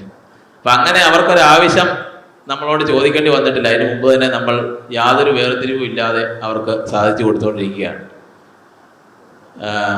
പശുക്കൾ നമ്മുടെ അവിടെ കിടക്കുന്ന കണ്ടു കഴിഞ്ഞാൽ അറിയാം. നമ്മുടെ സാധാരണ എങ്ങനെയാണ് അയവെട്ടി കിടക്കുക എന്ന് പറയും, അയവിറക്കുക, അയവെട്ടുക, വീട്ടയറുക എന്നുള്ള പദങ്ങളൊക്കെ പ്രയോഗിക്കുന്നത്. അപ്പോൾ നമ്മുടെ അടുത്ത് സാധാരണ പശുക്കൾ ഞാനിങ്ങനെ നോക്കിയപ്പോൾ കണ്ടൊരു പ്രത്യേകത, ഈ പിൻകാല് ഇങ്ങനെ വെച്ചാൽ കിടന്നുറക്കുന്നത്. ഒരു കാലിൻ്റെ പുറത്ത് നമ്മൾ സാധാരണ റിലാക്സ് ചെയ്യാൻ ചാരി ഇരിക്കുമല്ലോ ഭിത്തിയിൽ. അപ്പോൾ എങ്ങനെയാണ് നമ്മൾ പിൻകാലിങ്ങനെ കാലുകൾ തമ്മിൽ ഇങ്ങനെ കോർത്തിണക്കിയല്ലേ കിടക്കുന്നത്. അപ്പോൾ നമ്മുടെ പശുക്കളെല്ലാം കിടക്കുന്നത് അങ്ങനെയാണ്. എന്നിട്ട് ഇങ്ങനെ തല ഉയർത്തിപ്പിടിച്ച് ഒരു മന്ദഹാസത്തോടു കൂടിയാണ് അവർ വീണ്ടയറുന്നത്. അതൊരു കാഴ്ച തന്നെയാണ്. നമ്മൾ അവർക്ക് വയറ് നിറച്ച് ഭക്ഷണം കൊടുത്തു കഴിഞ്ഞ് അവരത് ആ ഒരു കിടപ്പിൽ എല്ലാവരും ഇങ്ങനെ ഒരേപോലെ കിടന്ന്, കുഞ്ഞുങ്ങൾ അവരുടെ അടുത്ത് അതാത് അമ്മമാരുടെ ഇടയ്ക്ക് കിടക്കുന്നു. ഈ പറഞ്ഞ പോലെ പാല് കൂടുതലുള്ളവരുടെ അടുത്ത് 2-3 പേര് കിടക്കുന്നു. മറ്റു ചിലർ നമ്മുടെ അടുത്ത് കാർ ഷെഡിൽ ഇപ്പോൾ വണ്ടി ഇറക്കിയിട്ടിരിക്കുക, 7 ലക്ഷം രൂപ വിലയുള്ള കാറാണ്. അത് കാർ ഷെഡിൽ നിന്ന് മാറ്റി കൊടുത്തിട്ടാണ് 4 കിടാങ്ങൾ ഇപ്പോൾ കാർ ഷെഡിൽ താമസാക്കിയിട്ടുണ്ട്. കാരണം അവർക്ക് എപ്പോഴും നമ്മളെ കാണണം, ജനലിൽ കൂടെ കാണാം. അവർ രാവിലെ കഥ തുറക്കുമ്പോഴേ അകത്ത് കയറി എന്തെങ്കിലും അടുക്കളയിൽ വന്ന് മേടിച്ച് കഴിക്കും. അങ്ങനെയുള്ള കാര്യങ്ങൾ. അപ്പം ഈ പണം എന്നുള്ളതിലുപരി നമ്മൾ ഈ ജീവികളുടെ മൂല്യത്തിനും അതുപോലെ തന്നെ ഞാൻ പറഞ്ഞ ഒരു വസുദൈവ കുടുംബകം എന്നൊരു കോൺസെപ്റ്റിലാണ്. പശുക്കളുണ്ട്, കോഴി, താറാവ്, നായ്ക്കളുണ്ട്, പൂച്ചകളുണ്ട്, എല്ലാവരും ഒരുമിച്ചാണ് താമസിക്കുന്നത്. അപ്പം കോഴികൾക്കും താറാവിനും എന്തെങ്കിലും ബുദ്ധിമുട്ട്, അവർ ഓല വീണാൽ പേടിക്കും, അവർ ഓടി വന്ന് പട്ടിയുടെ അടുത്തായിരിക്കും. അപ്പം നായ്ക്കൾ 5-6 പേരുണ്ട്, അവരെ പ്രൊട്ടക്റ്റ് ചെയ്യും. ആരെങ്കിലും ഒരു പക്ഷി മതി, ആ നമ്മുടെ കോമ്പൗണ്ടിലല്ലാത്ത ഒരു പുതിയ കിളി അതിലെ പറന്നു വന്നാൽ ഈ പട്ടികൾ അത് ശ്രദ്ധിക്കും, അവർ ഭക്ഷണം ഉണ്ടാക്കി നമ്മളെ അറിയിക്കും. അത്രയും ശക്തമായ ഒരു ബന്ധം നമ്മുടെ അവിടെ നിലനിൽക്കുന്നുണ്ട്. എല്ലാവരും ഞാൻ അത് ഒക്കെ ഒന്ന് ആസ്വദിക്കാൻ വേണ്ടി അങ്ങോട്ട് ക്ഷണിക്കുകയാണ്. പറ്റാവുന്നവരെല്ലാം വന്ന് അതൊന്ന് കാണണം. അപ്പോൾ ഇന്നത്തെ നമ്മുടെ വിഷയം എന്ന് പറയുന്നത് അർത്ഥ ഗോത്രം എന്നുള്ളതാണ്. ഗോത്രം എന്നാൽ ഗോക്കളെ ത്രാണനം ചെയ്യുന്നത് എന്നുള്ളതാണ്, ഗോക്കളെ രക്ഷിക്കുക എന്നുള്ളതാണ് ഞാൻ ഇപ്പോൾ ചെയ്തുകൊണ്ടിരിക്കുന്ന, മറ്റുള്ളവർക്ക് ഒരു മോഡൽ ഫാം എന്നുള്ള രീതിയിൽ നമ്മളിതെങ്ങനെ ഇതിനെ പാലുൽപാദനം ഇല്ലെങ്കിൽ പോലും, അല്ലെങ്കിൽ ജെൻഡർ ആണെന്നോ പെണ്ണെന്നോ ഉള്ള വ്യത്യാസം മാറ്റി നിർത്തിക്കൊണ്ട് പോലും നമുക്കൊരു ഫാം എങ്ങനെ ലാഭകരമായിട്ട് നടത്താം എന്നുള്ളത് നമ്മൾ ചെറിയൊരു മോഡലാക്കി അവിടെ ഉള്ള സ്ഥലത്ത് ചെയ്ത് കൊടുത്തുകൊണ്ടിരിക്കുകയാണ്. അപ്പോൾ ധാരാളം റെക്കഗ്നിഷൻസും രജിസ്ട്രേഷൻസും ഒക്കെ നമുക്കിപ്പോൾ ഓൾറെഡി കിട്ടിക്കഴിഞ്ഞു. സർക്കാരുകൾ അംഗീകരിച്ചു. സർക്കാർ അംഗീകരിച്ചു എന്ന് പറയുമ്പോൾ അതിനകത്ത് എനിക്കൊരു പരാതി ഉള്ളത് ഇതേ ഉള്ളൂ. ഈ മൊമെൻറ്റോയും പൊന്നാടയും അല്ലാതെ നമുക്ക് സാമ്പത്തിക സഹായമായിട്ട് ഒരു ഡിപ്പാർട്ട്മെൻറ്റിൽ നിന്നും ഒരു സർക്കാരിൽ നിന്ന് ഇതുവരെ ഒന്നും കിട്ടിയില്ല. ഇത്രയും വലിയ പ്രവർത്തനങ്ങളൊക്കെ നടത്തി 300 കുട്ടികൾ വരെ സ്കൂളുകളിൽ നിന്നും കോളേജുകളിൽ നിന്നൊക്കെ വന്ന് ഇത് വിസിറ്റ് ചെയ്ത് പോയ ദിവസങ്ങൾ വരെയുണ്ട്. അപ്പോൾ അടുത്തൊരു തലമുറയ്ക്ക് നമ്മൾ ഇത്രയും ഒരു മാർഗനിർദ്ദേശം കൊടുത്ത് ധാരാളം ആളുകൾ ഇപ്പോഴും വരുന്നുണ്ട്, റിസർച്ച് ചെയ്യുന്നവർ വരുന്നുണ്ട്, അതുപോലെ കോളേജുകളിൽ നിന്ന് വരുന്നുണ്ട്. നാഷണൽ സർവീസ് സ്കീമിലെ പല കുട്ടികളും ഇപ്പോൾ ഈ അടുത്ത് തന്നെ ബസേലിയസ് കോളേജ്, കോട്ടയത്തൊരു ബസേലിയസ് കോളേജ് ഉണ്ട്. അപ്പോൾ അവിടുത്തെ നാഷണൽ സർവീസ് സ്കീമിൻ്റെ കുട്ടികൾ ഒരു ജൈവാരാമം എന്ന് പറഞ്ഞൊരു പദ്ധതി തുടങ്ങി. അതിൽ അവർ ഞാൻ ആ പ്രോഗ്രാം അവർ അനൗൺസ് ചെയ്തപ്പോൾ ഞാൻ പറഞ്ഞു, നിങ്ങൾക്ക് ഓരോ സ്കൂളുകൾ, ഓരോ ഗ്രാമം അവർ ദത്തെടുക്കും നാഷണൽ സർവീസ് സ്കീം. എന്നിട്ട് ആ ഗ്രാമത്തിലെ സ്കൂളുകളും സർക്കാർ ഓഫീസുകളും കേന്ദ്രീകരിച്ച് അവർ കൃഷി ചെയ്യും. എന്നിട്ട് അതിൻ്റെ വിളവെടുത്ത് അവർ കോളേജിൽ കൊണ്ടുപോയി അത് പരിപാലിക്കുന്നത് അതാത് സ്ഥാപനങ്ങളാണ്. അപ്പോൾ അത് വിളവെടുത്ത് അവർ കോളേജിൽ കൊണ്ടുപോയിട്ട് അത് അവർ വിൽക്കും. ഒരു എത്ര സാധനം ഉണ്ടെങ്കിലും ആ കോളേജിലെ ആളുകൾ തന്നെ മേടിച്ചിട്ട് 10-15 മിനിറ്റ് കൊണ്ട് ആ വിളകളെല്ലാം അവർ വിറ്റ് തീരും. അപ്പോൾ അങ്ങനെ ഒരു പദ്ധതി അറിഞ്ഞപ്പോൾ തന്നെ ഞാൻ പറഞ്ഞു, അതിനു വേണ്ടിയുള്ള കംപ്ലീറ്റ് വളങ്ങളും ഞാൻ സൗജന്യമായിട്ട് തന്നിരിക്കുന്നു എന്ന് പറഞ്ഞ് അവിടുത്തെ പ്രിൻസിപ്പലും ടീച്ചറും എല്ലാം കൂടെ വന്നു. അപ്പോൾ നമ്മൾ ഇന്നേ വരെ അവർക്ക് വേണ്ട വളങ്ങളെല്ലാം സൗജന്യമായിട്ട് കൊടുത്തുകൊണ്ടിരിക്കുന്നു. അവർ ഈയിടെ ആ ഉൽപ്പന്നങ്ങൾ വിറ്റിട്ട് ആ ഗ്രാമത്തിൽ ഒരു നിർധന കുടുംബത്തിനൊരു വീട് വെച്ച് കൊടുത്തു. അപ്പം അങ്ങനെ ഇൻഡയറക്റ്റായിട്ട് നമ്മൾ പല കാര്യങ്ങളിലേക്കും ഇറങ്ങിച്ചെന്നു. നേരിട്ടിപ്പോൾ നമുക്കൊരു വീട് വെച്ച് കൊടുക്കാൻ പറ്റത്തില്ല, പക്ഷേ ഈ പറയുന്ന റൂട്ട് വഴി നമ്മൾ അതിലേക്ക് എത്തി എന്നുള്ളതാണ്. ഈ ലാഭമില്ല എന്ന് പറയുന്ന, പാലില്ല എന്ന് പറയുന്ന ഈ പശുക്കളെ വെച്ച് നമ്മൾ, അതൊരു ഉദാഹരണം മാത്രമാണ്. അങ്ങനെ സ്വാമിജി അർത്ഥശാസ്ത്രത്തെക്കുറിച്ച് പറയണം എന്ന് പറഞ്ഞപ്പോഴും ഞാൻ ശരിക്കും അന്നാണ് ഇത് വായിക്കുന്നത്. പല പുരാണങ്ങളിലും ഗോക്കളെ പറ്റി, ഗോക്കളുടെ മാഹാത്മ്യം വിശദമായി തന്നെ പ്രതിപാദിച്ചിട്ടുണ്ട് എന്ന് ഞാൻ ഗഹനത്തിലല്ലെങ്കിലും ഞാൻ പറ്റാവുന്ന സമയങ്ങളിലൊന്ന് നോക്കുമ്പോൾ അറിഞ്ഞിട്ടുണ്ട്. ഇപ്പോൾ വേദങ്ങളിൽ പോലും 131 സ്ഥലങ്ങളിൽ നമ്മുടെ ഗോക്കളെക്കുറിച്ച് പ്രതിപാദിച്ചിട്ടുണ്ട്. ഖുർആൻ എന്നോട് കഴിഞ്ഞ ദിവസം തന്നെ എൻ്റെ ഒരു സുഹൃത്ത് പറഞ്ഞതാണ്, അദ്ദേഹം ഒരു മുസ്ലിമാണ്. അപ്പോൾ അദ്ദേഹം എന്നോട് പറഞ്ഞു, ഞങ്ങളുടെ ഖുർആൻ ഉണ്ട് നബി എന്ന് പറഞ്ഞിരിക്കുന്നതിൽ കൂടുതൽ ഗോക്കളെക്കുറിച്ച് പറഞ്ഞിട്ടുണ്ട്. അതുപോലെ ക്രിസ്ത്യൻസ് പറയുന്നു. അപ്പം അത്രയും പ്രാധാന്യം നമ്മുടെ പുരാണങ്ങളിലും നമ്മുടെ ശാസ്ത്രങ്ങളിലും എല്ലാം പ്രതിപാദിച്ചിട്ടുണ്ട്. ഇപ്പം ഈ അർത്ഥശാസ്ത്രം തന്നെ ഞാൻ ഈ സ്വാമിജി ഈ ആവശ്യം പറഞ്ഞതിന് ശേഷമാണ് ഞാൻ വായിക്കുന്നത് പോലും. പക്ഷേ ഒരു പശു ഒരു റവന്യൂ മോഡൽ തന്നെ ചാണക്യൻ അതിൽ പ്രതിപാദിച്ചിട്ടുണ്ട് എന്നുള്ള കാര്യം ഞാൻ അത്ഭുതത്തോടെയാണ്. കാരണം നമ്മളിപ്പോൾ ഫോളോ ചെയ്ത് ഇരിക്കുന്ന അതേ കാര്യങ്ങൾ ഇതിനകത്ത് പ്രതിപാദിച്ചിരിക്കുന്നത്. അതാണ് ഞാൻ പറഞ്ഞത്, ഇതൊക്കെ ഒരു നിമിത്തമാണ്. ഞാനിത് അറിഞ്ഞിട്ടല്ല ഇതുവരെ ചെയ്തത്. പക്ഷേ നേരത്തെ ഇത് വായിച്ചിരുന്നെങ്കിൽ എനിക്ക് കുറച്ചുകൂടെ പണി എളുപ്പമുണ്ടായിരുന്നു. ഇപ്പോഴാണ് ഞാനൊരു 2-3 ദിവസം കൊണ്ടാണ് നോക്കിയപ്പോഴാണ് ഇത്രയും കാര്യങ്ങൾ അതിനകത്ത്. ഗോശാലകൾ എന്ന് പറയുന്ന കാര്യം സർക്കാർ നേതൃത്വത്തിൽ ഒരു സംസ്ഥാനത്ത് നടത്തേണ്ട ഒരു പ്രസ്ഥാനമാണ് ഗോശാല എന്ന് പറഞ്ഞിരിക്കുന്നത്. അതാണ് ഇപ്പം നമ്മൾ ഒറ്റയ്ക്ക് നടത്തിക്കൊണ്ടിരിക്കുന്നത്. ഒരു കുടുംബം ഒറ്റയ്ക്ക് നടത്തുന്നത് ഒരു സംസ്ഥാനം ചെയ്യേണ്ട പണിയാണ്. ശരിക്കും നമ്മുടെ നിയമവ്യവസ്ഥ വെച്ച് നോക്കിയാൽ കാളകളെ വളർത്തുന്നത് ക്രിമിനൽ കുറ്റമാണ്, ജാമ്യമില്ലാത്ത കുറ്റമാണ്. ഞാൻ ശരിക്കും നല്ലൊരു ക്രിമിനലാണ്. കാളകളെ വളർത്താൻ പാടില്ലെന്നാണ് നമ്മുടെ നിയമം. അങ്ങനെ ഒരു നിയമവ്യവസ്ഥ ഉള്ള ഒരു നാട്ടിൽ, അതായത് ഇതിൻ്റെ കോൺട്രഡിക്ഷൻ എന്ന് പറയുന്നത് അവിടെയാണ്. ഗോക്കളെ പരിപാലിക്കണമെന്നും കാളകൾ എന്ന് പറയുന്നത് ഒരു വിപണന സാധ്യതയാണെന്നുമാണ് ചാണക്യം പറഞ്ഞിരിക്കുന്നത്. കാളകളെ കൊണ്ട് നമുക്ക് നിലവിഴാം, കൃഷിക്ക് വേണ്ട വളങ്ങളുണ്ടാക്കാം. അതുപോലെ ഈ നാടൻ പശുക്കളെ ഉപയോഗിച്ച് കൃഷി ചെയ്യുമ്പോൾ ഗ്രൗണ്ട് റവന്യൂ കൂടുക ചെയ്യുന്നത്. അതായത് ഉൽപ്പന്നങ്ങൾക്ക് അധിഷ്ഠിതമായ ഒരു ടാക്സ് കളക്ഷനാണ് ഗവൺമെൻറ് ചെയ്യുന്നത്. അപ്പോൾ തേനീച്ച തേൻ എടുക്കുന്നത് പോലെ വേണം ടാക്സ് കളക്ട് ചെയ്യാൻ എന്നാണ് ചാണക്യൻ പറഞ്ഞിരിക്കുന്നത്.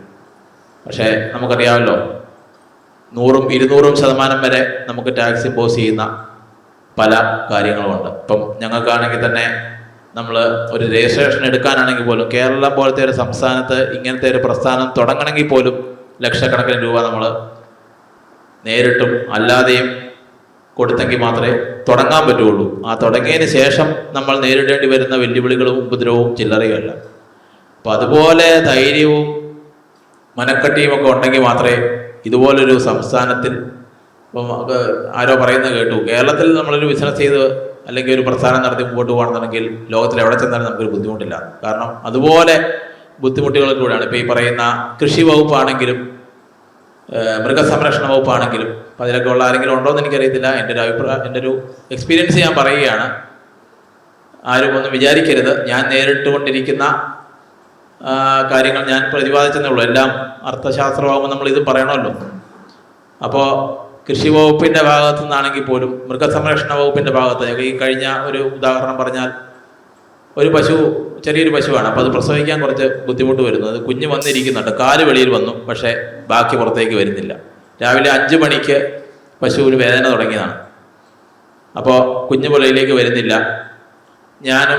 നമ്മൾ സാധാരണ ഇങ്ങനെ ഭക്ഷണം വരാറാണെങ്കിൽ നമ്മളും കൂടെ കൈയിട്ട് കുഞ്ഞിനെ പുറത്തേക്ക് എടുക്കുക ചെയ്യുന്നത്. ഗർഭപാത്രത്തിലേക്ക് കൈയിട്ട് നമ്മൾ പുറത്തിറക്കും, അല്ലെങ്കിൽ കയറ് കെട്ടി വലിച്ചിറക്കുമായിരുന്നു.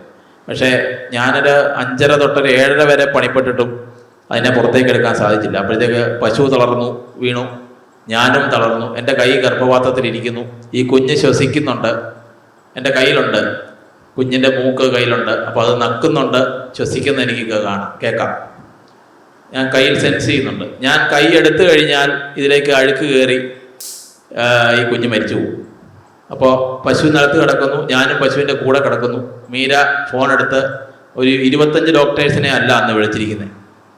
അങ്ങനെ വിളിച്ചിട്ടും ഒരാൾ പറയുന്നു അടുത്തയാളുടെ നമ്പർ തരാം. അങ്ങനെ വിളിച്ച് 40 മിനിറ്റ് ഞാനും പശുവും അവിടെ കിടന്നിട്ട് ഒരു ഡോക്ടർ വന്നത് വൈകിട്ട് 4 മണിക്ക്. 40 മിനിറ്റ് കഴിഞ്ഞപ്പോൾ എൻ്റെ കൈ മരച്ച് എനിക്ക് കൈ എടുക്കാൻ പറ്റാതെയായി. അവസാനം ആ കുഞ്ഞ് മരിച്ചുപോയി. വൈകിട്ട് 4 മണിക്കാണ് ഈ കുഞ്ഞിനെ നമ്മൾ അത് ഹുക്കിട്ട് പുറത്തെടുക്കുകയായിരുന്നു. അതാണ് മൃഗസംരക്ഷണ വകുപ്പ്. എന്നിട്ട് അവരെന്നെ വിളിച്ച് അവാർഡൊക്കെ തന്നു. ഈ പറഞ്ഞ മൊമെൻറ്റോയും പൊന്നാടയും തന്നു. അതവിടെ കൊണ്ട് വെക്കാൻ പ്രത്യേകം ഷെൽഫൊക്കെ ഉണ്ടാക്കി 1,500 രൂപ ചിലവായി ആ മൊമെൻറ്റോ അവിടെ സ്ഥാപിക്കാൻ. കിട്ടിയതല്ലേ. അപ്പോൾ അങ്ങനെയല്ല നമ്മുടെ ഡിപ്പാർട്ട്മെൻറ്റുകളും സംസ്ഥാനവും ഒക്കെ നമുക്ക് വേണ്ടി ചെയ്യേണ്ട കാര്യങ്ങൾ. ഇപ്പം കൃഷി വകുപ്പാണെങ്കിൽ തന്നെ ഈ അടുത്തിടെ നമ്മൾ national mission on natural farming NMNF എന്ന് പറഞ്ഞൊരു മിഷൻ സെൻട്രൽ ഗവൺമെൻറ്റിൻ്റെ വന്നു. അത് ഒരു ജില്ലയിൽ നിന്നും ഒരു ഫാർമർ മാസ്റ്റർ ട്രെയിനറെയും, അതായത് നാച്ചുറൽ ഫാമിംഗ് പ്രൊമോട്ട് ചെയ്യുക എന്നുള്ളതാണ് അതിൻ്റെ ഉദ്ദേശം. നാടൻ പശുക്കളെ ഉപയോഗിച്ച് ഗോശാലകൾ കേന്ദ്രീകരിച്ച് നാടൻ പ്രകൃതി കൃഷി പരിപോഷിപ്പിക്കുക എന്നുള്ളതാണ് സെൻട്രൽ ഗവൺമെൻറ് ഉദ്ദേശം. അതിന് ഒരു ജില്ലയിൽ നിന്നും ഒരു ഫാർമർ മാസ്റ്റർ ട്രെയിനറെ കർഷകർക്ക് ട്രെയിൻ ചെയ്യിക്കാൻ ഒരാളെ, അപ്പം കോട്ടയം ജില്ലയുടെ ആയിട്ട് എന്നെ തിരഞ്ഞെടുത്തു. അങ്ങനെ ഓരോ ജില്ലകളിൽ നിന്നും ഓരോരുത്തരെ. അപ്പോൾ ഇതിനകത്ത് ആദ്യം തിരഞ്ഞെടുത്തിരുന്ന ആൾ എന്ന് പറഞ്ഞാൽ, ഇതൊന്നും നമ്മൾ അറിയുന്നതേ ഇല്ല, ഇങ്ങനത്തെ ഒരു മിഷൻ ഉണ്ടെന്നോ ഇതിൻ്റെ ആപ്ലിക്കേഷൻ കൊടുക്കണമെന്നോ എന്നുള്ള കാര്യമൊന്നും ഈ ഇത്രയും കാര്യങ്ങൾ നമ്മൾ ആക്കി വെച്ചിട്ട് പോലും നമ്മൾ അറിയുന്നില്ല. അപ്പോൾ ഇതിനെ തിരഞ്ഞെടുത്തു എന്ന് പറഞ്ഞൊരു വാർത്ത വന്നു കഴിഞ്ഞപ്പോഴാണ് നമ്മളിങ്ങനൊരു മിഷൻ നടക്കുന്നുണ്ടെന്ന് തന്നെ അറിയുന്നത്. അങ്ങനെ അന്വേഷിച്ച് ചെന്ന് ഇത് ആരാണ് സെലക്ട് ചെയ്തിരിക്കുന്നത് എന്ന് അന്വേഷിച്ച് ചെന്നപ്പോഴാണ് ഒരു കോഴി പോലും ഇല്ലാത്ത ഒരു കർഷകൻ. അങ്ങനെയാണ് ഈ ദൗത്യം ഏൽപ്പിച്ചിരിക്കുന്നത്. അപ്പം ഞാൻ വെറുതെ ഒരു ആഗ്രഹം, ഒരു ജിജ്ഞാസന പുറത്ത് അദ്ദേഹത്തെ ഒന്ന് വിളിച്ചു, എന്താണ് ഇപ്പോൾ ചെയ്തുകൊണ്ടിരിക്കുന്ന കാര്യങ്ങൾ. അപ്പോൾ അദ്ദേഹം പറഞ്ഞു, അങ്ങനെയൊന്നുമില്ല, എൻ്റെ മക്കളൊക്കെ അമേരിക്കയിലും കാനഡയിലൊക്കെ ഉണ്ട്, അപ്പോൾ അവരിങ്ങനെ പൈസയൊക്കെ അയച്ചു തരും, ഞാൻ പിന്നെ ഒരു സമയം പോകാനായിട്ട്. അപ്പോൾ ഞാൻ എന്താ ചെയ്യുന്നത്, നാച്ചുറൽ ഫാമിംഗ് ആണോ, പ്രകൃതി കൃഷി? അല്ല, ഞാൻ വെണ്ടയും വഴുതനയൊക്കെയാണ് കൃഷി ചെയ്യുന്നത്. ഞാൻ അതിലേട്ടാ പ്രകൃതി കൃഷി എന്ന് കേട്ടിട്ടുണ്ടോ? ഇല്ല, കേട്ടിട്ടില്ല. സുഭാഷ് പലേക്കർ? ഇല്ല, കേട്ടിട്ടില്ല. അപ്പോൾ ഞാനിതിൽ വോയിസ് അങ്ങ് റെക്കോർഡ് ചെയ്തിട്ട് ഞാൻ ഞങ്ങളുടെ പ്രിൻസിപ്പൽ അഗ്രികൾച്ചർ ഓഫീസർ കോട്ടയത്ത് കളക്ടറേറ്റിലുണ്ട്. അദ്ദേഹം 3 ലക്ഷം രൂപ സാലറി മേടിക്കുന്ന ഒരു മാസം. അപ്പോൾ ഞാനിത് അദ്ദേഹത്തിന് മുമ്പിലേക്ക് കൊണ്ടുവച്ചു. ഇതാണ് നമ്മുടെ കോട്ടയം ജില്ലയുടെ ഫാർമർ മാസ്റ്റർ ട്രെയിനറായിട്ട് നമ്മൾ കർഷകർക്ക് ട്രെയിനിങ് കൊടുക്കാൻ നമ്മൾ സെലക്ട് ചെയ്തിരിക്കുന്ന ആളാണ്. അപ്പോൾ നമ്മൾ കോട്ടയം ജില്ലയുടെ ഒരു മെസ്സേജ് നമ്മൾ പാസ് ചെയ്യാൻ ഉദ്ദേശിച്ചിരിക്കുന്നത് ഇതാണോ എന്ന് ഞാൻ ചോദിച്ചു. അപ്പോൾ അദ്ദേഹം ഇങ്ങനെ തല താഴ്ത്തി കുറച്ചേരം ഇരുന്നിട്ടുണ്ടോ പറഞ്ഞു, ഒരബദ്ധം പറ്റി. പിന്നെ അടുത്ത ഘട്ടങ്ങളിൽ നിങ്ങളെയൊക്കെ, അപ്പോൾ ഞാൻ എൻ്റെ പ്രൊഫൈൽ കൊടുത്തു, ഇതാ സാറേ എൻ്റെ പ്രൊഫൈൽ, സാറ് അദ്ദേഹത്തിൻ്റെ അടുത്ത് പോകും, ഞാനും വരാം, എൻ്റെ ഫാമിലൂടെ ഒന്ന് വന്ന് കാണാം, കണ്ടിട്ട് നമുക്ക് ഒരു മാർക്കിടും, എന്നിട്ട് സാറേ ചെയ്തത് ശരിയാണോ എന്ന് നമുക്കൊന്ന് ആലോചിക്കാം എന്ന് പറഞ്ഞ് ഞാൻ കൊടുത്തപ്പോൾ ഇപ്പോൾ ഒരു തെറ്റ് പറ്റി, അപ്പോൾ അതിനകത്ത് വേറെയും കാര്യങ്ങളൊക്കെ ഉണ്ട്, അപ്പോൾ ഊഹിക്കാവുന്നതല്ലേ ഉള്ളൂ എന്നോട് ചോദിച്ചു. അപ്പം ഞാനത് അങ്ങനെ കൂടാൻ ഉദ്ദേശിച്ചില്ല, കാരണം സെൻട്രൽ ഗവൺമെൻറ് ഒരു മിഷനാണ്, നല്ല രീതിയിൽ നടക്കണമെന്ന് പറഞ്ഞ് 908 കോടി രൂപ കേരളത്തിന് കൊടുത്തിരിക്കുന്നതാണ്. 1 രൂപ പോലും ഒരു കർഷകൻ്റെ അടുത്തേക്ക് പോയിട്ടില്ല. അങ്ങനെ അത് ഏതെങ്കിലും രീതിയിൽ തടഞ്ഞേ പറ്റൂ എന്നുള്ള രീതിയിൽ ഞങ്ങൾ ഹൈക്കോടതിയിലേക്ക് കേസ് മൂവ് ചെയ്യാൻ വക്കീലിനെ ഇടപാടാക്കി. കൂടാതെ തന്നെ എൻ്റെ ഫാമിൽ നിർബന്ധമായും വന്ന് കാണണം എന്ന് പറഞ്ഞ് ഞാൻ പ്രൈം മിനിസ്റ്റർ ശ്രീ നരേന്ദ്രമോദിജിക്ക് തൊട്ട് Shivraj Singh Chouhan agriculture minister of India, അങ്ങനെ താഴേക്ക് പി പ്രസാദ് നമ്മുടെ കേരളത്തിൻ്റെ കൃഷി വകുപ്പ് മന്ത്രിയെ കണ്ടു, ജോർജ് കുര്യനെ കണ്ടു, സുരേഷ് ഗോപിയെ കണ്ടു. ശ്രീ സുരേഷ് ഗോപി സാറൊക്കെ നമ്മുടെ ഫാമിൽ വന്നിട്ടുള്ള ഒരു പശുക്കിടാവിനെ കൂടെ കൊണ്ടാണ് അദ്ദേഹം വന്നത്. കേന്ദ്രമന്ത്രി ആയതിനു ശേഷം മോൾക്ക് കൊണ്ടുവന്ന് സമ്മാനം കൊടുത്തു ഒരു പശുക്കിടാവിനെ. അപ്പോൾ അങ്ങനെയുള്ള ആളുകളൊക്കെ വന്നു പോയിട്ടും കാര്യമായ ഈ പറഞ്ഞാൽ ഒരു ഫോൺ കോളിൽ ശരിയാക്കാവുന്ന കാര്യങ്ങളാണ് പലതും. നമ്മൾ നല്ല രീതിയിലുള്ള, ഞാൻ സ്വാമിജിയോട് വന്ന് മേടിച്ചിരുന്നു ഇതിൻ്റെ ഒരു ആധ്യാത്മിക വശം കാണിച്ചുകൊണ്ട്. അതുപോലെ തന്നെ കൃഷി വകുപ്പ് എല്ലാ ഡിപ്പാർട്ട്മെൻറ്റിൽ നിന്നും സ്റ്റേറ്റ് അവാർഡുകൾ ഉൾപ്പെടെ എല്ലാം കിട്ടിയിട്ടുള്ള. അപ്പോൾ എന്തുകൊണ്ടാണ് എനിക്ക് അവാർഡുകൾ തന്നതെന്നും നിങ്ങളിവിടെ വന്നപ്പോൾ ഉള്ള എക്സ്പീരിയൻസും അതുപോലെ ഇനി നിങ്ങളുടെ ഡിപ്പാർട്ട്മെൻറ്റിൽ എന്ത് ചെയ്യാൻ പറ്റും എന്നുള്ള ആ ഒരു പ്രോജക്റ്റാക്കി ഞാൻ പ്രൊപ്പോസലാക്കി മേടിച്ച് എല്ലാ ഡിപ്പാർട്ട്മെൻറ്റുകളുടെയും അതുപോലെ ഇതിൻ്റെ ആധ്യാത്മിക വശവും ഇതിൻ്റെ പഞ്ചഗവ്യത്തിൻ്റെ സാധ്യതയും എല്ലാം കാണിച്ചുകൊണ്ട് ഇവർക്കൊക്കെ നിവേദനവും കൊടുത്തതാണ്. പക്ഷേ ഇതുവരെ ആയിട്ടും ഒരിടത്തുനിന്നും ഒരനക്കങ്ങളും ഉണ്ടായിട്ടില്ല. അപ്പോൾ അതിനുശേഷമാണ് പലരും വന്നു. ഈ പറഞ്ഞ മൃഗസംരക്ഷണ വകുപ്പ് ക്ഷീരവികസന വകുപ്പ് മന്ത്രിയാണ് ചിഞ്ചുറാണി, അവർ വന്നു. അവർ വന്നിട്ട് കുറച്ച് ഉപദേശങ്ങളൊക്കെ തന്നു. പശുക്കളെ കുറച്ച് അകത്തി നിർത്തണം, പിന്നെ വഴി റോഡൊക്കെ ഒന്ന് ശരിയാക്കി ഇടണം എന്നൊക്കെ പറഞ്ഞു. ആകട്ടെ, പറ്റുന്നതൊക്കെ ചെയ്യാം. അങ്ങനെ പല വലിയ മന്ത്രിമാരും ഉദ്യോഗസ്ഥരും ഒക്കെ വന്നു പോയെങ്കിലും കാര്യമായിട്ടൊന്നല്ല, 1 രൂപയുടെ പോലും ഒരു സാമ്പത്തിക സഹായവും ഒരു ഇൻഫ്രാസ്ട്രക്ചർ ഡെവലപ്മെൻറ്റിനുള്ള എന്തെങ്കിലും കാര്യങ്ങളോ ഒന്നും നമുക്ക് ഇതുവരെ ലഭിച്ചില്ല. അപ്പോഴാണ് ഞാനിത് സെൽഫ് സസ്റ്റൈനബിൾ മോഡൽ നമ്മുടെ സ്വന്തം രീതിയിൽ തന്നെ എങ്ങനെ ഒന്ന് വളർത്തിയെടുക്കാം, നമ്മൾ ഇനി ആരെയും നോക്കുന്നില്ല എന്ന് വിചാരിച്ച് നമ്മുടേതായ ഒരു മോഡൽ ഡിസൈൻ ചെയ്ത് അവിടെ നമ്മളിപ്പോൾ ഈ പറയുന്ന നാടൻ പശുക്കളെ ഉപയോഗിച്ച് മനുഷ്യന് ആവശ്യമുള്ളതെല്ലാം, അത് ആരോഗ്യകരമായ ജീവിതത്തിനും അതുപോലെ തന്നെ അസുഖങ്ങൾക്കും മാരകമായ രോഗങ്ങൾക്ക്, ഇപ്പോൾ സ്വാമിജി പറഞ്ഞ പോലെ ഹാർട്ട് അറ്റാക്ക് എന്ന് തൽക്കാലം ഒന്ന് ആ വേർഡ് ഉപയോഗിക്കുകയാണ്. അപ്പം അതിന് പോലും നമ്മൾ തൊലിപ്പുറത്ത് പുരട്ടാവുന്ന നാഡി നോക്കി അത് മനസ്സിലാക്കി ബ്ലോക്ക് എവിടെയാണെന്ന് കണ്ടുപിടിച്ച് തൊലിപ്പുറത്ത് പുരട്ടാവുന്ന മരുന്നുണ്ട്. അതുപോലെ നമ്മളിപ്പോൾ ചെയ്തിട്ടുണ്ട്, ഇപ്പോൾ അവിടെ ഇരിപ്പുണ്ട്, സുഖപ്രസൂതി എന്ന് പറയുന്ന ഒരു ക്യാപ്സ്യൂളാണ്. ഇപ്പോൾ കുഞ്ഞിൻ്റെ പൊസിഷൻ തിരിഞ്ഞു കിടക്കുന്ന ഗർഭാവസ്ഥയാണെങ്കിൽ പോലും ആ ക്യാപ്സ്യൂൾ 15 ദിവസം കഴിച്ചാൽ അത് കുഞ്ഞ് പൊസിഷൻ ശരിയായി വരും. അതുപോലെ അത്ഭുതങ്ങളാണ് ഗോമൂത്രം. നമ്മുടെ അവിടെ കൂടുതലും പാല് വാങ്ങാൻ വരുന്നവരും പിന്നെ ഇതുപോലെ പ്രോഡക്ട്സ് വാങ്ങാൻ വരുന്നവരും എല്ലാം മാരക രോഗങ്ങളുള്ളവരാണ് കൂടുതലും. ക്യാൻസർ പേഷ്യൻസ്, ഈ വ്രണം പൊട്ടി ഒലിക്കുന്നവർ മുതൽ വന്നിട്ടുണ്ട് മരുന്നുണ്ടാക്കാനും ഉള്ള ആവശ്യത്തിന് വേണ്ടി പാല് കൊണ്ടുപോകാൻ, നെയ്യ് കൊണ്ടുപോകാൻ ഒക്കെ ആയിട്ട് വന്ന അസുഖം ഭേദപ്പെട്ടു. ഈ അടുത്തും ലിവർ സിറോസിസ് വന്നൊരു തിരുമേനി, ഞങ്ങളവിടെ ഒരു ക്ഷേത്രത്തിലെ തിരുമേനിയാണ്. അപ്പോൾ 2 ആഴ്ച കൂടുമ്പം വയറിൽ നിന്നും വെള്ളം എടുത്തു കളയണം, ഹോസ്പിറ്റലിൽ പോയി. അപ്പോൾ ഇതിനൊക്കെ നിസാരമായ, ഇതിനകത്തൊരു കുഴപ്പം എന്താണെന്ന് വെച്ചാൽ ഇതൊന്നും ഞാൻ പൊതുവേദിയിൽ പറയാൻ പാടില്ല. അത് അങ്ങനെ ഒരു നിയമം കൂടെ ഉണ്ട്. നമ്മൾ മരുന്ന് എന്ന് പറഞ്ഞ് ഈ ഏതെങ്കിലും ഒരു സാധനം കൊടുക്കുന്നതും തെറ്റാം. സപ്ലിമെന്റ്സ് എന്നുള്ള വാക്ക് മാത്രമേ ഉപയോഗിക്കാൻ പാടുള്ളൂ. ഇവിടെ കൊല്ലത്തിൽ അമ്പാടി ഗോശാലയില്ലേ സ്വാമിജി അന്ന് പറഞ്ഞിട്ടില്ലേ, അമ്പാടി ഗോശാല അന്ന് വന്നില്ലല്ലോ. അപ്പോൾ അദ്ദേഹം ഇതുപോലെ കൊറോണയ്ക്ക് ഒരു മരുന്ന് പറഞ്ഞു കൊടുത്താൽ, ഗോമൂത്രത്തിലുള്ളൊരു മരുന്ന്. അദ്ദേഹം 14 ദിവസം റിമാൻഡിലായിരുന്നു. അതാണ് ഇവിടുത്തെ നിയമവ്യവസ്ഥ. അപ്പോൾ അങ്ങനെയുള്ള സാഹചര്യത്തിലാണ് ഇദ്ദേഹം പറഞ്ഞിരിക്കുന്നത്, ഗോശാലകൾ എന്ന് പറയുന്നത് ഒരു രാജ്യം ഏറ്റെടുത്തോ അല്ലെങ്കിൽ ഒരു സംസ്ഥാനം ഏറ്റെടുത്തോ നടത്തേണ്ട ഒന്നാണ്. അപ്പോൾ ആ ഒരു ദൗത്യമാണത് നമ്മൾ ഒറ്റയ്ക്ക് ഏറ്റെടുത്തിരിക്കുന്നത് എന്നുള്ളത് അതിൻ്റെ സീരിയസ്നെസ് കൂട്ടുകയാണ്. അതും എനിക്ക് ഈ കൂടെ തന്നെയാണ് മനസ്സിലായത്. സ്വാമിജി ഇന്ന് അതിഥി പൂജയ്ക്ക് പറഞ്ഞതുപോലെ ഓരോ അതിഥികൾ എന്ന് പറയുന്നതും ഓരോ അറിവുകളാണ്. അപ്പം നമ്മളെ ആ രീതിയിൽ വേണം ഓരോ കാര്യങ്ങളെയും അപ്രോച്ച് ചെയ്യാൻ. ആ കാര്യങ്ങൾ തന്നെയാണ് നമ്മളിപ്പം അർത്ഥശാസ്ത്രം ഞാൻ വായിക്കാനിടയായതും ഞാൻ ചെയ്തുകൊണ്ടിരിക്കുന്ന കാര്യങ്ങൾ ശരിയാണെന്നും എനിക്ക് ഒന്നും കൂടെ ഉരുക്കിട്ടുറപ്പിക്കാൻ എനിക്ക് അത് കാരണമായി. അപ്പോൾ സ്വാമിജി അതിന് സ്വാമിജിയോടുള്ള നന്ദിയും ഞാൻ അറിയിക്കുകയാണ്. ഇനി അതാണോ സ്വാമിജിയുടെ ഉദ്ദേശം എന്നുള്ളത് ആണ് ഞാൻ ആദ്യം പറഞ്ഞൊരു സംശയം. ഞാൻ അർത്ഥശാസ്ത്രം പഠിക്കുക, അപ്പം ഞാൻ എന്നെ വിളിച്ചപ്പോഴും ഞാൻ വിചാരിച്ചു 2 അറ്റം കൂട്ടിമുട്ടിക്കാൻ ഇത്രയും പണിയെടുത്തുകൊണ്ടിരിക്കുകയാണ്. അപ്പോൾ അതിനിടയ്ക്കാണ് അർത്ഥശാസ്ത്രത്തെക്കുറിച്ച് ഞാൻ തന്നെ പറയുക എന്ന് പറയുന്നത്. അപ്പോൾ അങ്ങനെ ഏതായാലും കുറേ കാര്യങ്ങൾ ഇതിനകത്ത് ഞാൻ വായിക്കാനിടയായി. അർത്ഥശാസ്ത്രം എന്താണെന്നുള്ളതാണ് ഏറ്റവും ആദ്യം തന്നെ. അത് ഭരണകൂടം, സാമ്പത്തികം, രഹസ്യാന്വേഷണം, നീതി, സൈന്യം, നയതന്ത്രം എന്നിവയുടെ ശാസ്ത്രമാണ് അർത്ഥശാസ്ത്രം എന്ന് പറയുന്നത്. അത് രചിച്ചിരിക്കുന്നത് ഇപ്പം ഞാൻ പറഞ്ഞല്ലോ, ചാണക്യനാണ് രചിച്ചിരിക്കുന്നത്. അതിനകത്ത് പ്രധാനമായിട്ടും ത്രയങ്ങൾ എന്ന് പറയുന്നത് അർത്ഥം, കാമം, ധർമ്മം, അർത്ഥം, കാമം എന്നുള്ളതാണ് 3 ത്രയങ്ങൾ അതിൽ പ്രതിപാദിച്ചിരിക്കുന്നത്. അപ്പോൾ ധർമ്മത്തിലൂടെ വേണം നമ്മൾ ഏത് പ്രവൃത്തിയും ചെയ്യാൻ. ആ ധർമ്മം ഉണ്ടെങ്കിൽ മാത്രമേ അർത്ഥം നിലനിൽക്കുകയുള്ളൂ.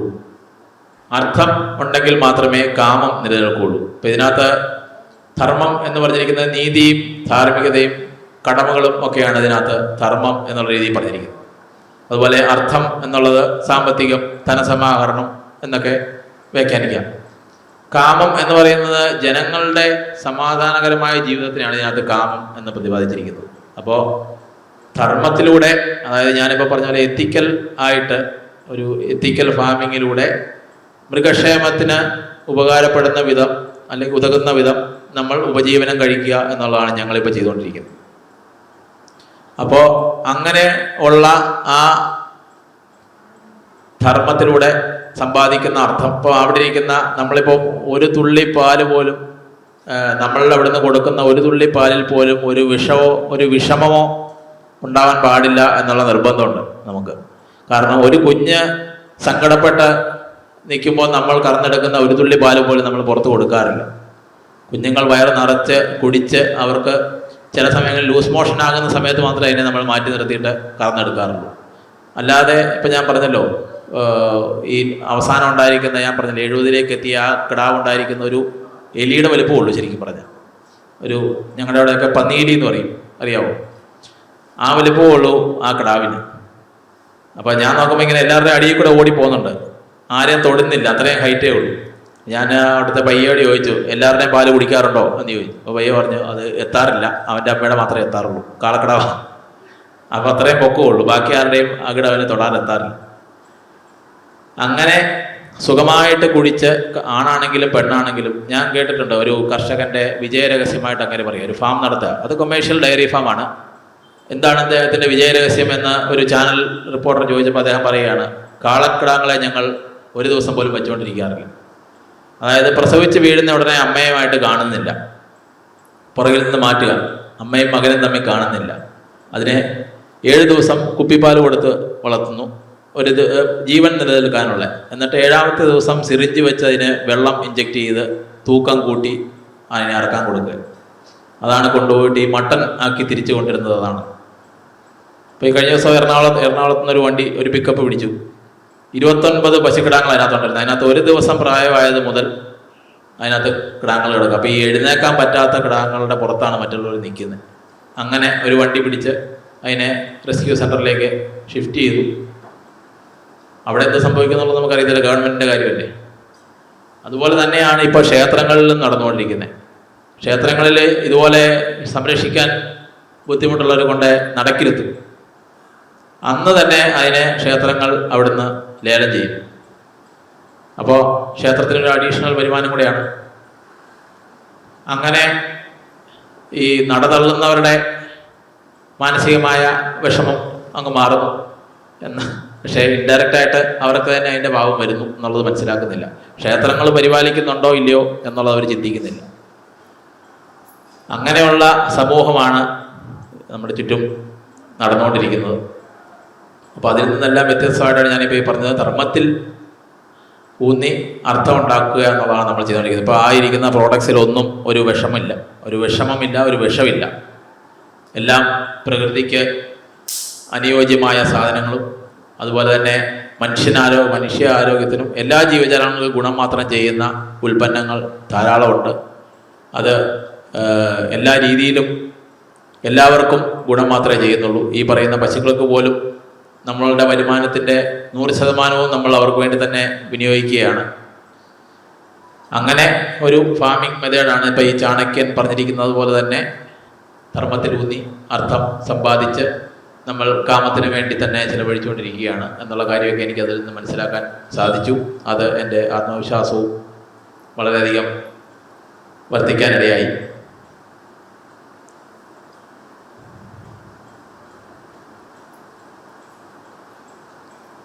രാജ്യം നൽകേണ്ട ചുമതലയായിട്ടാണ് അദ്ദേഹം പറഞ്ഞിരിക്കുന്നത്. ഗോ സംരക്ഷണം എന്നുള്ളത് മെഡിക്കൽ എയ്ഡ്, ഇവർക്ക് വേണ്ട ചികിത്സാ സഹായങ്ങൾക്ക് പ്രത്യേകം സൈന്യം പോലെ തന്നെ ഒരു വിഭാഗം ഉണ്ടാക്കണം എന്നാണ് പറഞ്ഞിരിക്കുന്നത്. അതുപോലെ തന്നെ അവരുടെ സംരക്ഷണത്തിന് ഗോശാലകൾ ഒരു വരുമാന മാർഗം തന്നെ ആക്കി എടുത്തുകൊണ്ട് ഗവൺമെൻറ് അത് മുമ്പോട്ട് ഏറ്റെടുത്ത് കൊണ്ടുപോകണം എന്നുള്ള രീതിയിലെല്ലാം അദ്ദേഹം പറഞ്ഞിട്ടുണ്ട്. പിന്നെ അപ്പം നമ്മളിപ്പോൾ ഈ കണ്ടു സാധ്യതകൾ, ഇനി അതുകൂടെ പറഞ്ഞുകൊണ്ട് നമുക്ക് അവസാനിപ്പിക്കാം. പശുക്കളുടെ ഇപ്പോൾ ഈ പറയുന്ന നാടൻ പശുക്കളുടെ സാധ്യതകൾ എന്തൊക്കെയാണ് എന്നുള്ളതാണ്. അപ്പോൾ ഒന്ന്, നമ്മൾ ഈ പറഞ്ഞ പോലെ അവരുടെ ഒരു എത്തിക്കൽ ഫാമിംഗ് എന്നുള്ള രീതിയിൽ ചിന്തിച്ചു കഴിഞ്ഞാൽ അത്യാവശ്യം പശുക്കളുടെ പരിപാലനത്തിനുള്ള പൈസ സമാഹരിക്കാനുള്ള പാലും നെയ്യും തൈരും അങ്ങനെ പാലുൽപ്പന്നങ്ങൾ നമുക്ക് അതിൽ നിന്നുണ്ടാക്കാൻ സാധിക്കും. അതുപോലെ തന്നെ പഞ്ചഗവ്യങ്ങൾ ഉപയോഗിച്ചുകൊണ്ട് നമുക്ക് മരുന്ന് നിർമ്മാണമുണ്ട്, സപ്ലിമെൻറ്റ്സ് ഉണ്ടാക്കാം. എല്ലാ രോഗത്തിനുമുള്ള എല്ലാ അനാരോഗ്യത്തിനുമുള്ള എല്ലാം നമുക്ക് ഉൽപ്പാദിപ്പിക്കാൻ സാധിക്കും. അതുപോലെ തന്നെ കാർഷിക ആവശ്യത്തിന് വേണ്ടിയിട്ട് ഒരു നിത്യ സമ്പാദ്യം എന്നുള്ള രീതിയിൽ നമുക്ക് സഞ്ചരിക്കുന്ന ആശുപത്രി എന്നൊക്കെ നമ്മൾ പശുക്കളെ ഉപയോഗിക്കാറുണ്ട്. അപ്പോൾ കാർഷിക ആവശ്യത്തിന് വേണ്ട നമ്മളിവിടെയൊക്കെ നോക്കിയാൽ കാണാം ധാരാളം പ്രോഡക്ട്സ് ഉണ്ട്. ഒരു 30-ന് മുകളിൽ ഉൽപ്പന്നങ്ങൾ നമ്മൾ ഉണ്ടാക്കിയിട്ടുണ്ട്. എല്ലാ കൃഷിക്കും ഏത് കാലാവസ്ഥയിലും ഏത് കൃഷിക്കും അനുയോജ്യമായ വളങ്ങളെല്ലാം നമുക്ക് ഉൽപ്പാദിപ്പിക്കാൻ സാധിക്കും. ഇത് ഉൽപ്പാദിപ്പിച്ചില്ലെങ്കിൽ പോലും ഒരു നാടൻ പശുവിൻ്റെ സാന്നിധ്യം ഉണ്ടായാൽ മതി. ഒരു ചാണകം ഒരു തവണ വീണാൽ അത് 30 അടി താഴ്ചയിലേക്കും 30 അടി വ്യാസത്തിലും അതിൻ്റെ മണ്ണ് വിഘടിക്കുന്നുണ്ട്. അപ്പോൾ അത്രയും ഗുണങ്ങളുള്ള, അതുപോലെ തന്നെ ഇതിൻ്റെ വാട്ടർ ഹോൾഡിംഗ് കപ്പാസിറ്റി കൂടാൻ, മണ്ണിൻ്റെ ഈ സൂക്ഷ്മാണുക്കളും മണ്ണിരകളും ഒക്കെ സാന്നിധ്യം വർദ്ധിക്കാനും അതിലൂടെ വാട്ടർ ഹോൾഡിംഗ് കപ്പാസിറ്റി അതുപോലെ അതിൻ്റെ ഫലഭൂയിഷ്ഠത ഒക്കെ വർദ്ധിപ്പിക്കാനും ഒക്കെ 400-500 മടങ്ങ് ഗുണമാണ് ഈ മറ്റുള്ള പശുക്കളെ, നമ്മുടെ സങ്കരയിനം പശുക്കളെ അപേക്ഷിച്ച് നാടൻ പശുക്കൾക്കുള്ളത്. അങ്ങനെ എണ്ണിയാൽ തീരാത്ത, ഞാൻ പഠിക്കുന്തോറും ഈ പറഞ്ഞ പോലെ ഇവരോടുള്ള എന്താ പറയുന്നത്, അവരുടെ മൂല്യം കൂടിക്കൂടി വരുന്നത് കൊണ്ട് കൂടുതൽ കൂടുതൽ സംരക്ഷണത്തിലേക്ക് പോയിക്കൊണ്ടിരിക്കുകയാണ്. അപ്പോൾ എല്ലാവരും അതൊക്കെ ഏറ്റെടുത്ത് ഒന്ന് ഡിസ്ട്രിബ്യൂട്ട് ചെയ്താൽ നമ്മുടെ ലോഡ് കുറയും. എല്ലാവരും പശുപരിപാലനത്തിലേക്കും ആരോഗ്യ സംരക്ഷണത്തിലേക്കും പ്രകൃതി കൃഷിയിലേക്കും ഒക്കെ മടങ്ങി വരണം. ഇനി പശുക്കളെ ഉപയോഗിച്ച് വളർത്തി കൃഷി ചെയ്യാൻ പറ്റാത്തവരാണെങ്കിൽ ഈ പറഞ്ഞ പോലെ അതിൻ്റെ ഇൻപുട്സുകൾ ഗോശാലകളിൽ നിന്ന് മാത്രമേ ഞാൻ വാങ്ങിക്കൂ എന്നൊരു പ്രതിജ്ഞ എടുക്കാം. നാടൻ രീതിയിൽ പരിപാലിക്കുന്ന നാടൻ പശുക്കളുടെ ഉൽപ്പന്നങ്ങളെ ഞാൻ ഉപയോഗിക്കൂ. ഇപ്പോൾ ടൂത്ത് പൗഡർ ഉണ്ട്. ശരിക്കും പറഞ്ഞാൽ ടൂത്ത് പൗഡർ കഴിച്ചാൽ നല്ലതാണ്. അത് പഞ്ചഗവ്യത്തിൽ നിന്ന് നമ്മൾ ഉണ്ടാക്കുന്ന ആ ടൂത്ത് പൗഡർ ഉപയോഗിച്ച് പല്ല് തേച്ച് കഴിഞ്ഞാൽ ഒരു 10 മിനിറ്റ് കഴിഞ്ഞാൽ നമുക്ക് സലൈവ വരാൻ തുടങ്ങും. കാരണം ഡൈജഷൻ ശരിയായി തുടങ്ങി എന്നുള്ളൊരു ലക്ഷണമാണ്. അത് കഴിച്ചാലും നല്ലതാണ്. അങ്ങനെ ധാരാളം പ്രോഡക്ട്സ്, ഇപ്പോൾ ഒരു മരുന്ന് മാറി, ഒരു അസുഖത്തിൻ്റെ മരുന്ന് മാറിക്കൊടുത്താൽ പോലും അതിന് സൈഡ് എഫക്റ്റ് ഇല്ല, എന്തെങ്കിലും ഗുണമേ ഉള്ളൂ. അങ്ങനെയുള്ള 100 കണക്കിന് 1000 കണക്കിന് ഗുണങ്ങളുള്ള ഈ ഒരു ജീവിയെ സംരക്ഷിക്കേണ്ടത് നമ്മുടെ എല്ലാവരുടെയും ഒരു ഉത്തരവാദിത്തമായിട്ട് നമ്മൾ കണക്കാക്കണം. കൂടുതൽ ഗോ സംരക്ഷണ യജ്ഞങ്ങളും ഇതുപോലെയുള്ള യജ്ഞങ്ങളിലും ഇങ്ങനെ അവസരങ്ങൾ ഇതിനോടനുബന്ധിച്ച് നിൽക്കുന്നവർക്ക് ലഭിക്കാനിടവരട്ടെ. എല്ലാവരും അതിൻ്റെ പ്രാധാന്യം മനസ്സിലാക്കട്ടെ എന്ന് പ്രാർത്ഥിച്ചുകൊണ്ട് ഞാൻ തൽക്കാലം നിർത്തുന്നു. നന്ദി, നമസ്കാരം. ഹരിയുടെ ഘട്ടം ഘട്ടമായിട്ടുള്ള വളർച്ച അത് സ്വാമി ശ്രദ്ധിച്ചു പോന്നിട്ടുള്ളതാണ്. ബേസിക്കലി എൻജിനീയറാണ് എന്നുള്ളതിൻ്റെ ഒരു ആവിഷ്കാരമായിട്ട് ഹരി പണിതിട്ടുള്ള വീടും അതുപോലെ അനുബന്ധ സംവിധാനങ്ങളൊക്കെ ആകർഷകമായിരുന്നു. ഒരു തുള്ളി വെള്ളം പോലും വേസ്റ്റ് ചെയ്യാതെ അത് ജൈവ രീതിയിൽ തന്നെ റീസൈക്ലിംഗ് നടത്തുന്ന ഒരു രീതിയൊക്കെ ഉണ്ടായിരുന്നു. അതുപോലെ ഓരോ സാധനവും ഓരോയിടത്ത് വയ്ക്കുന്നത് വളരെ ഒരു ആകർഷകമായ രീതിയിൽ സംവിധാനം ചെയ്തിട്ടായിരുന്നു. അങ്ങനെ ആസ്വദിച്ചു തുടങ്ങിയതാണ്. അങ്ങനെയാണ് ഈ കൊറോണ കാലത്ത് ഇങ്ങനെ ഒരു ദൗത്യത്തിലേക്ക് തിരിഞ്ഞത്. അതിൻ്റെ ഒരു പാഷൻ കൊണ്ടാണ് പിടിച്ചു നിൽക്കാൻ പറ്റുന്നത്. അല്ലെങ്കിൽ അത്ര എളുപ്പമുള്ള കാര്യമല്ല. അപ്പോൾ ആ ഒരു കമ്മിറ്റ്മെൻറ്റ്, പ്രതിബദ്ധത അത് വളരെ ശ്രദ്ധേയമാണ്. ഇപ്പോൾ ഹരി പല കാര്യത്തിനും ഒരു മോഡൽ സെറ്റ് ചെയ്തിട്ടുണ്ട് എന്നുള്ളത് ശ്രദ്ധേയമാണ്. കൃഷി കാര്യങ്ങളിലാണെങ്കിലും ശരി, അതിലൊക്കെ ഈ നാച്ചുറൽ ഫാമിംഗ്, ഈ കഴിഞ്ഞ പ്രാവശ്യം പോയ സമയത്ത് കളയൊന്നും പറിക്കുന്നേ ഇല്ല. ഈ കള പറിക്കാത്തയിടത്ത് വളരുന്ന വിളയുടെ ഒരു കരുത്തും കള പറിച്ചയിടത്തുള്ള ഇതും കാണാൻ പാകത്തിൽ സെറ്റ് ചെയ്ത് വെച്ചിട്ടുണ്ട്. അപ്പം അങ്ങനെ ഒരു അത്ഭുതമാണ്. അപ്പം അത് സന്ദർശിക്കാൻ ഹരി നിങ്ങളെല്ലാവരെയും ക്ഷണിച്ചത് പ്രയോജനപ്പെടുത്തണം. അതുപോലെ കുടുംബം മുഴുവൻ ഇതിൽ ഇൻവോൾവ് ആണ്. വിശേഷിച്ച് മുകുന്ദ പ്രാർത്ഥനാ ഗീതം പാടിയ മോള് പല ചാനലുകളിലും ഒക്കെ അതുപോലെ പത്രങ്ങളിലും മാസികകളിലൊക്കെ ഇപ്പോൾ പ്രത്യക്ഷപ്പെട്ടിട്ടുണ്ട്. മുകുന്ദ ഈ വിഷയത്തിൽ എത്രത്തോളം ഇണങ്ങി വളരുന്നു അതും വളരെ ശ്രദ്ധേയമാണ്. പശുക്കളുമായിട്ട് മുകുന്ദ വളർത്തിക്കൊണ്ടുവന്നിട്ടുള്ള ബന്ധം, കാളകളുമായിട്ട് വളർത്തിക്കൊണ്ടുവന്നിട്ടുള്ള ബന്ധം, ഇതൊക്കെ മാതൃകയായിട്ട് ഇങ്ങനെ ഒരു ഗോത്രം അർത്ഥം, പശുവിനെ സംരക്ഷിക്കുക എന്നുള്ളത് അർത്ഥ സമ്പാദനമാണ്, ജീവിതത്തെ സാർത്ഥകമാക്കുന്നു. അത് ധാർമ്മികമായ രീതിയാണ്. അത് തീർച്ചയായിട്ടും അന്ധകരണ ശുദ്ധിക്കും അതുവഴി ജന്മസാഫല്യത്തിനുമൊക്കെ സഹായിക്കും എന്നുള്ളതാണ് വസ്തുത. അപ്പം അതിന് ഹരി ഒരു നല്ല മാതൃകയായിട്ട് കോട്ടയത്ത് ഒരുപാട് അംഗീകാരങ്ങളൊക്കെ വാങ്ങി. പക്ഷേ അംഗീകാരം മാത്രമേ ഉള്ളൂ എന്നുള്ള ഒരു പരിമിതിയുണ്ട്. അതിനപ്പുറത്തേക്ക് ഒരു സെൽഫ് സഫിഷ്യൻസി എന്നുള്ളത് ഹരി ലക്ഷ്യമാക്കുന്നത് വളരെ ഉജ്ജ്വലമായ ഒരു കാര്യമാണ്. ഹരിക്ക് ഈ ഒരു ദൗത്യം ഒരുപാട് പേർക്ക് പ്രചോദനമാകുമാറ് വളർത്തിക്കൊണ്ടുവരാൻ സാധിക്കട്ടെ. അതുപോലെ ആ വീട്ടിൽ ചെന്ന് കഴിഞ്ഞാൽ പശുക്കൾ ധാരാളമുള്ള, അതുപോലെ തന്നെ നാടൻ പശുക്കളുള്ള, അവയെ ഒരു തരത്തിലും ദ്രോഹിക്കാതെ, മൂക്കയറ് പോലും ഇടാതെ കാളകളൊക്കെ അവിടെ ഇങ്ങനെ വിഹരിക്കുന്നു. അങ്ങനെ കൊണ്ട് നടക്കുന്ന ആ വീട്ടിൽ നമ്മൾ ചെന്ന് കഴിഞ്ഞാൽ അതൊരു പ്രത്യേക അനുഗ്രഹമാണ്. ഒരു ക്ഷേത്രം പോലെ അനുഗ്രഹീതമായിട്ടുണ്ട്. അനവധി കുട്ടികളും അതുപോലെ തന്നെ ഗവേഷകരൊക്കെ എത്തിക്കൊണ്ടിരിക്കുന്നു. അവിടെ ഗോശാല സംഗീതോത്സവം ഹരി നടത്താറുണ്ട്. ഹരി കൊല്ലത്തേക്കും വരണം, സംബോധാരണ്യവുമായി ബന്ധപ്പെട്ടും ഇതുപോലെയുള്ള കാര്യങ്ങൾ ചെയ്യണം എന്നുള്ളൊരു ആഗ്രഹം പ്രകടിപ്പിച്ചിരിക്കുകയാണ്. ഹരിയോട് അങ്ങോട്ട് പ്രകടിപ്പിച്ചിരിക്കുകയാണ്. അപ്പം അതിന് ഹരിക്ക് സാധിക്കട്ടെ. ഹരി കൊണ്ടുവന്നിട്ടുള്ള ഉൽപ്പന്നങ്ങളൊന്നും തിരിച്ചു കൊണ്ടുപോകണ്ടെന്ന് സ്വാമി പറയട്ടെ. പറയൂ, നിങ്ങൾ സമ്മതിച്ചാലേ പറയാൻ പറ്റുള്ളൂ. അപ്പം അതൊക്കെ കാണും. വെറുതെ വീട്ടിൽ കൊണ്ടുവച്ചാൽ പോലും ഗുണമുണ്ടാവും. അത് ഉപയോഗിക്കുക കൂടി വേണ്ട. കാരണം അതിൻ്റെ ഒരു ശുദ്ധിക്ക് അത്രയും അനുഗ്രഹ ശേഷിയുണ്ട്. അതുകൊണ്ട് ഈ വിഭവങ്ങളൊക്കെ ആവട്ടെ നമ്മൾ ഉപയോഗിക്കുന്നത്. അങ്ങനെയുള്ള ഒരു സ്വയം പര്യാപ്തത പശുവിൻ്റെ അനുഗ്രഹം കൊണ്ട്, ഗോമാത അമ്മയുടെ അനുഗ്രഹം കൊണ്ട് നമ്മളൊക്കെ അനുഗ്രഹീതരാവട്ടെ.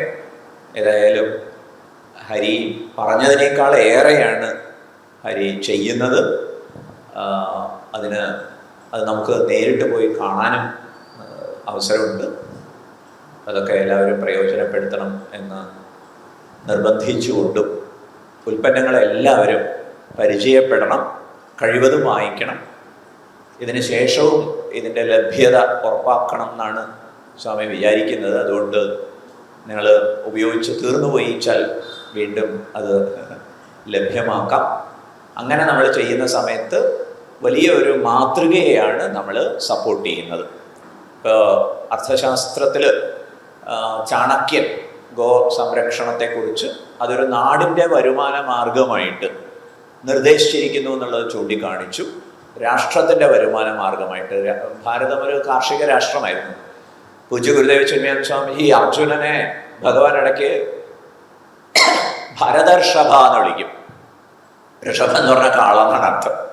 ഹേ ഭരതക്കാളെ എന്ന് വിളിക്കുന്നത് എന്തുകൊണ്ടാണ്?